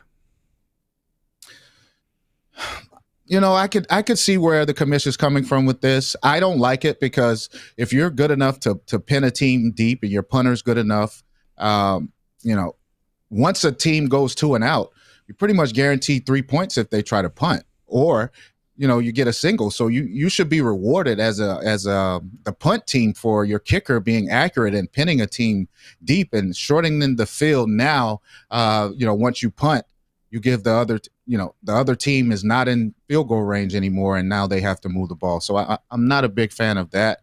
But like I said, when it comes to I understand the pros and cons of each, and I understand the frustrations. And if people are happy, I understand that as well. The missed field goal return thing, Darian, I didn't even think of that. So thank you for bringing that up. And yeah, that's an exciting part of the game, because look how many games we've seen change, whether you've been part of it or just even games this year that can flip the script and take a team that's out of it and bring them back in, or to seal it away. That's always my big fear when we're kicking a long one. Here's the Khalil Pimpleton, or is this the Vival? Here's a question. Oh, this is the Vival from the Vival from the weekend. Would there be more of these this year, or more balls hitting the goalposts being thrown by a quarterback? No, you don't see a lot of that anyway. That's such a low percentage thing that happens in the league. And you know what? It's a skill that we practice every day as quarterbacks. The goalpost is there. You have to have a little bit of arc on your throw. Make sure that you're aware of it, and it's just part of the game. And I love that about the CFL. I love that some things aren't just like the NFL. I don't know if that's the direction that commissioner's going, and he wants it to be more so like the NFL. I think I heard Nathan Rourke kind of go off about that, the similarities of the two games. But, the goalpost being there is just part of the game, man. That's how it is. Like I said, it changes the game when you miss a field goal. And, it makes the quarterback be a little bit more wary of where it is, and you have to put some arc on those throws down there. So, Darian, do you think that the players, like Rourke's pissed because the players were not consulted in any way? If you were still in the league and you're playing, these are, to me, are drastic changes. I don't think these aren't mild. This isn't something. As a player, should you have been consulted, or the PA at least, to have a voice with the reps? Absolutely. I think there should have been some type of survey. I mean, even if you don't, even if you're not going to take the guy's word, or, you don't even care what the players say, you're going to do what you want to do anyway, at least give them an opportunity to voice themselves. Give them an opportunity to explain why they don't and why they do like something. Like he said, the guy got to go out there and do that. I get that. Are what drives these leagues nowadays. It's all about the line when it comes to $1, but you have to consult with the guys who play, man. I think it's only right. Is this game still Canadian, Darian?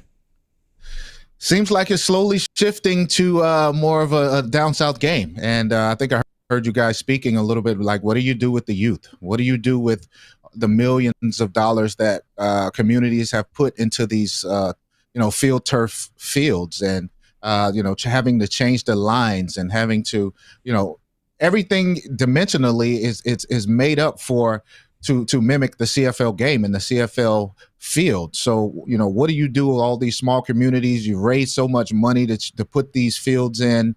Now you have to go and change. It's such a big question. And, maybe if the commission doesn't consult with the guys, maybe you go across the country and consult with some of these younger leagues and see if it's feasible or if it's something that you implement one rule at a time to give everyone a chance to adjust. This is more than I thought it was going to be, because even when the announcement came out, Barney and I were trading text messages, and I had the same thought as him. They're going to announce an expansion team, which I'm like, they've been talking about that for years. So this wasn't it. So I get if people are having a hard time digesting it, because it wasn't just one thing. Like, I think Randy Ambrosi, the last kind of big thing that they did was they moved the hash marks. And beyond that, they really didn't make any other changes, or there was nothing along with that. This is a whole lot at once. We're not used to this in the CFL, Darian. We're steady, slow, and easy. It's change. Yeah. And that's, ease it in. That's what I'm saying. That's what I'm saying. Go one by one, right? Change one rule at a time, and maybe throw things out there from a perspective of, let's just see if it works. Let's give it a year. Let's see if it changes the game for the good or the bad, if it affects the game in any way. And like I said, I mean, for all of these to just come together and happen at once, I think you're hurting the little leagues that, are preparing these guys for the CFL game as they get older. Darren Durant's joining us for Campbell Safety Consulting, our weekly feature, obviously talking about the changes to the CFL and what was announced today. If you're going to go back and you're going to say implement the rules maybe one by one, first off, can we just stay status quo? Like text messages, it would be probably 50-50 right now. Is staying here okay? It is a business. They're trying to make money. They're trying to bring in fans, which is going to be hard. Look around. The country isn't football crazy anymore. It's just how it is. Would people be okay just being here?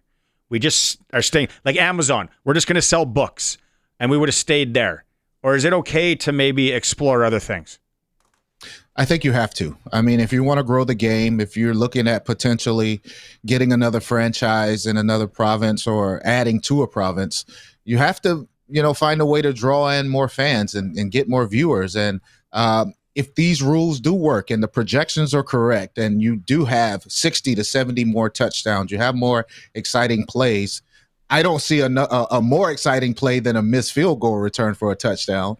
But, if he's an analytical guy and he's doing the numbers, and if these are the changes that'll get more eyes on the game, get a younger crowd, get more people in stadiums across the country, then I'm all for it. But if it doesn't, it could backfire tremendously. Maz, let me go, and just on the heels of that, the one question I asked him, and we're going to play it again here in a bit, and he couldn't answer it. Were you ever involved, Darian, in one of those plays, I call it Puntapalooza, where a punt is punted into the end zone or a field goal is missed, they kick it out. Then you got to give 5 yards, they try and kick it back. Then, you can just go punt for punt for punt. Don't know if that's still the thing. Yeah, the 15 yards makes it a lot tougher to land it as well. But being quirky Canadian, that's one of the things I used to love. Once in a while you'd see, and it was more in amateur football, but you'd see the old Puntapalooza. Absolutely. That's what makes the game great. These different little rules in particular that no one understands. They watch the game, they see it happening, and they're like, what the hell is this? What's going on?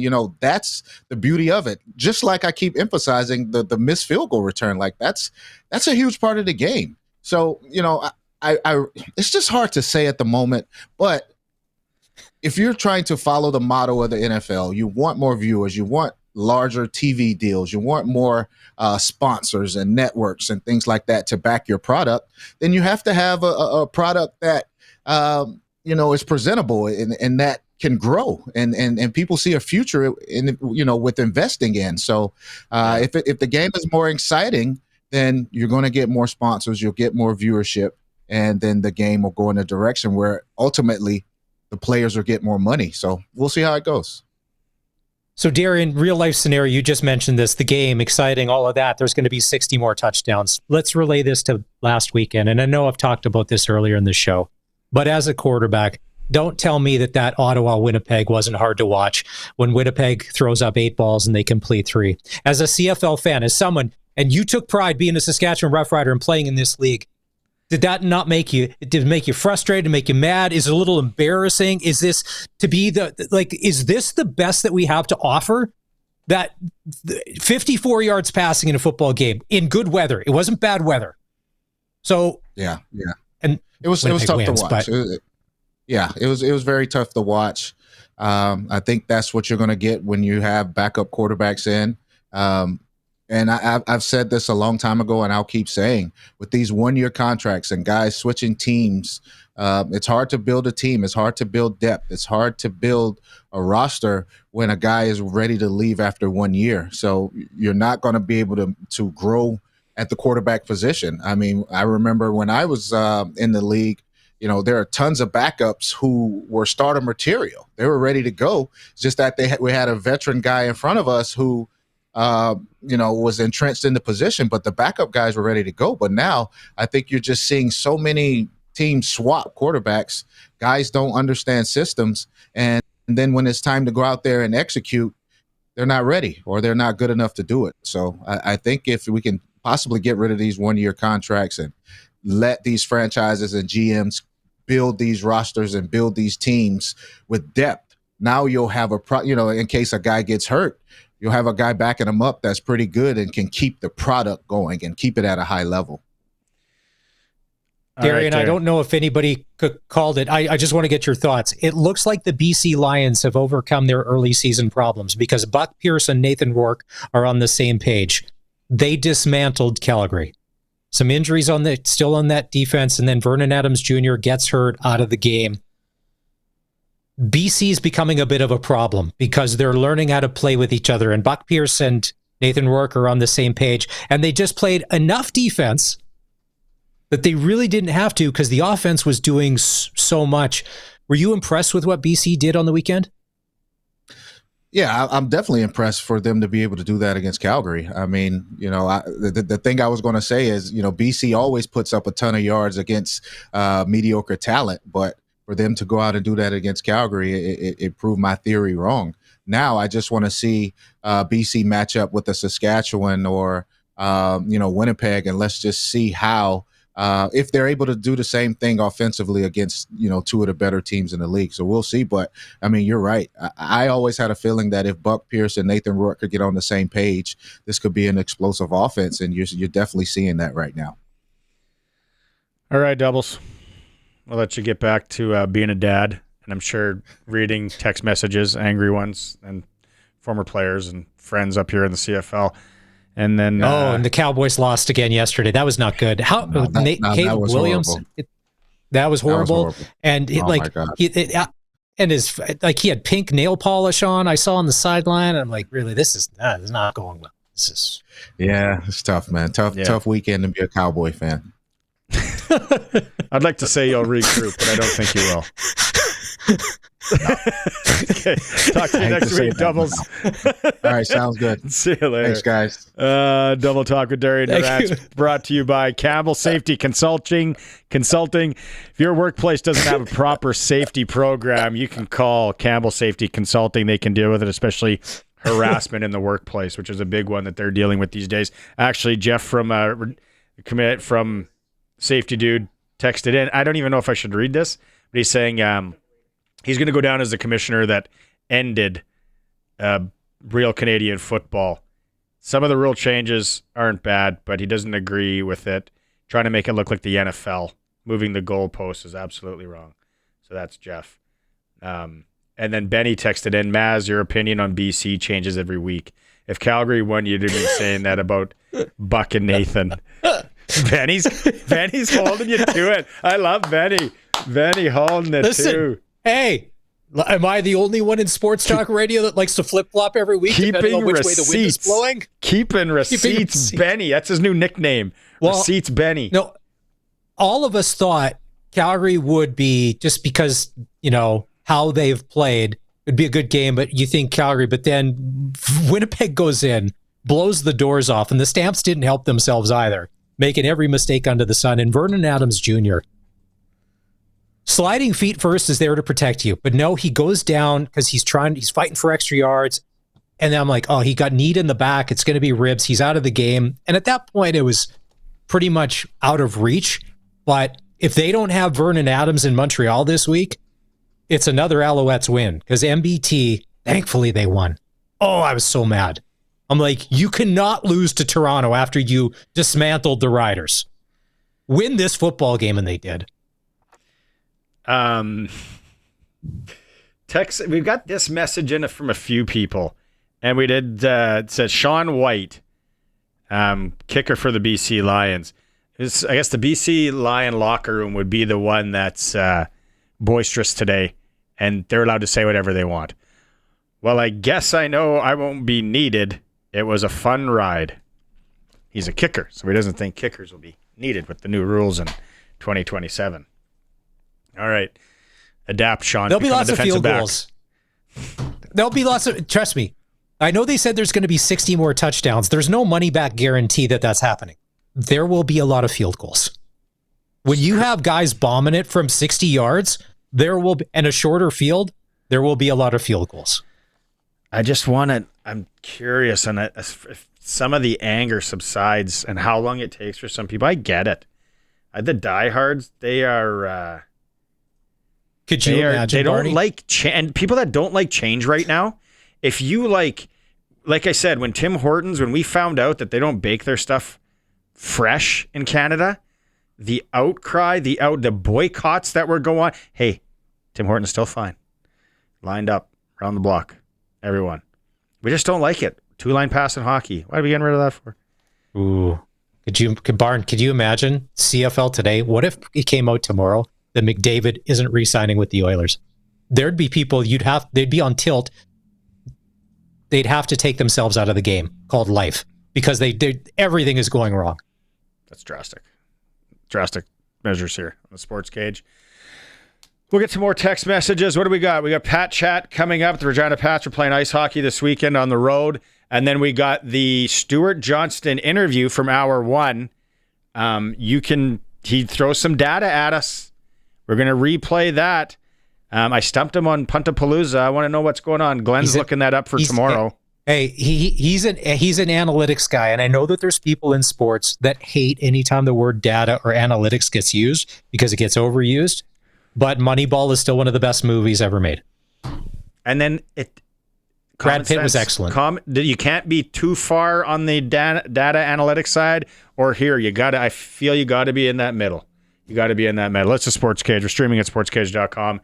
We're on the home of the Riders, 620 CKRM. We encourage you to go to sportscage.com and vote which announced change to the CFL game will have the most impact. You can vote there because it was a monumental day as Commissioner Stuart Johnston announced the changes coming in starting next year. Riders are back on the practice field tomorrow. They got a tilt 5 p.m. Saturday in Edmonton. Jays are off today. They're in Boston tomorrow. NFL Monday nighter tonight. 100-yard field, Detroit at Baltimore. Ravens -4.5 on the point spread with Sports Select. Detroit's 330. The pro line odds. They got to win by 3, though, of course, there. In hour 3, it's for Regina Steelcraft Doors. Made in Western Canada for Western Canada. Regina Steelcraft Doors. Tina just joined Maz, and she's saying I was just able to tune in. Go back and listen to the podcast, Tina. It's free anywhere or on YouTube. You can watch it. I have a question. Are missed field goals and punts not going to be able to be returned out of the end zone? No, that's what they want. You can either concede for a single point or you got to hightail it out. The question I had, which they haven't, can you still punt it out? Like the days. Now, and that... I think if a field goal comes up short, like you're going to have the ability to return it. But like in the NFL, when you see a lot of field goals that get missed for whatever reason, they're into the net or they're into the stands. And then obviously there's no return even possible. And that's what Darian's point is that is an exciting part of the game that you're going to, for the most part, eliminate. And also to the fact that he said too, that they used to practice throwing around the goalpost. That was part of what they had to learn playing the Canadian game. Ride the gopher would have been easier to just say once you pass the 45, you can't kick a field goal. And once you pass the 55, you can't punt unless it's the last 3 minutes of the game. And they have not changed anything else and not have changed anything else. So thank everybody today. You guys are an awesome job, whether you like it or you don't, or you're in the middle or whatever. But let's talk a little bit of hockey here quickly. The Regina Pats played 2 games in the weekend, kicked off their season on the road. Joining us on the Western Pizza guest hotline, which is the perfect night for Western Pizza. Visit the local one near you, see what the pickup special is. Dante DeCaria, play-by-play voice of the Regina Pats. And Dante, let's go through both games quickly here in a nutshell. A couple of losses for the Pats, tight one in Swift, and then they get badly outshot in Medicine Hat in a 5-2 loss on Saturday. Yeah, thanks for having me on, Barney. Nice to see you, Chris. I guess let's start with Friday night in Swift Current. I think the Broncos are a team that a lot of people thought would be retooling this season. I think Chad Leslie has done a really good job with that top 9 and that top 6. I mean, with the addition of Zach Pantelakis. And, the Broncos played fairly well. Regina had a 1-0 lead after 20 minutes of play. And then in the second period of play, the Broncos, lead the hockey game 3-2 with, 3 power play goals. And then unfortunately, Regina was unable to come back. And then you go to Saturday in Medicine Hat, and you look at Medicine Hat, no Gavin McKenna, no Weisblatt, no Basha, no, of course, Tanner Molendyke. They lost, I counted, 9 key contributors to last year's championship team. And I was speaking with their coaching staff, Willie Desjardins, prior to the game, and they spent all offseason, did not take any days off, and went and recruited 9 American players, with the majority of them coming from the USHL. And boy, were those players really good. They played fast. They played physical. Like that D-core for Medicine Hat, probably the best in the WHL, hands down. You don't often see a team like Medicine Hat win a championship, lose all their top players, and still somehow be able to recoup and still be a competitive team. So Medicine Hat's Medicine Hat. They're still going to be one of the top teams in the WHL this year. Regina had a pretty good push in the third period, and now they look to, I guess, bounce back and reset Friday as they take on the Prince Albert Raiders. Liam Pugh, first goal. How exciting was that just to see him out there? Obviously, he's got the cage on and stuff like that. But opening night, I can only imagine the pregame emotions he's feeling before he puts on the silks and gets to go out as a Regina Pat. So, yeah, I'm happy you brought that up. So when I got to the rink, as we kind of prepared and loaded the bus, I kind of was given some jabs to Maddox and some jabs to Liam. Maddox was locked in. As soon as I got to the bus, he had his headphones in. He was ready to go. And I kind of said, hey, opening night in the WHL, how do you feel? And he kind of just looked at me and I was like, okay. And then Liam was kind of just like all loosey-goosey, and he was laughing and he was joking around. And I could just feel that, his nerves weren't necessarily there going into opening night, but just what a special moment for him. The last time a 15-year-old Pat in his debut scored was Connor Bedard in March of 2021. And in fact, it was against Max Paddock, who is currently the Pats goaltending coach. I had to give him a little bit of a jab after the game, but really cool moment for Liam Pugh. He did leave the game on Saturday night in Medicine Hat, but is ready to go. And actually, Maddox and Liam are going to be playing against Esteban for the Regina Pat Canadians tomorrow night. Yeah, that's what that's what you sent earlier. So they're in action with the Pat C's. It would have been awesome if he would have went up to Maddox and he had his headphones on looking all intense. He would have been like, you ever score an overtime winner in a national championship? I'll be okay. Okay, Dante, thanks for doing this. We're up against the clock, my man. I know it's a big week. We'll be chatting Pats later in the week as we get ready for the home opener. Have a good one. All right, thanks for having me on, guys. Appreciate it. Right on. Dante DeCaria, voice of the Regina Pats. Yeah, you can watch them play with the Pat C's this week or with the Regina Pats. I think that's the plan later in the week with the home opener. It should be a good one. All right, we got the interview coming back up with Stuart Johnston. We're up against the clock here, Maz. We got a minute. Closing thoughts for today's show. This is if there was one day that we could go 5 hours or would want to, it was today. closing thoughts, the Liam Pugh scoring first game, how cool is that? Like, that's how you draw it up. If you're writing a movie script, here's your chance, and you go out there to be like, all right, the future's probably bright there. And on the CFL front today, as the show went on, my opinion has kind of changed, because at 11 this morning, I'm like, all right. I'm Matthew McConaughey on the sideline at a Texas game. The CFL's making changes. But then as we saw as the show went on, there's a lot of things this will affect in minor football across the country that maybe this, although it's great for the CFL, for everybody else, now you have to deal with whatever this is going to turn out to be. And that is probably something I didn't think of right after the announcement was made. It's the impact and the implications. We talked to Mike Thomas. You can go back and listen to that. We'll keep close tabs with them as well, the amateur football, and where this goes and what happens. Is there going to be a pivot point? I don't know. Stuart Johnston's coming up back tomorrow. Don Hewitt's going to come in. Don Hewitt's got a lot to get off his chest in the first hour tomorrow. Arash, a lot to get off his chest.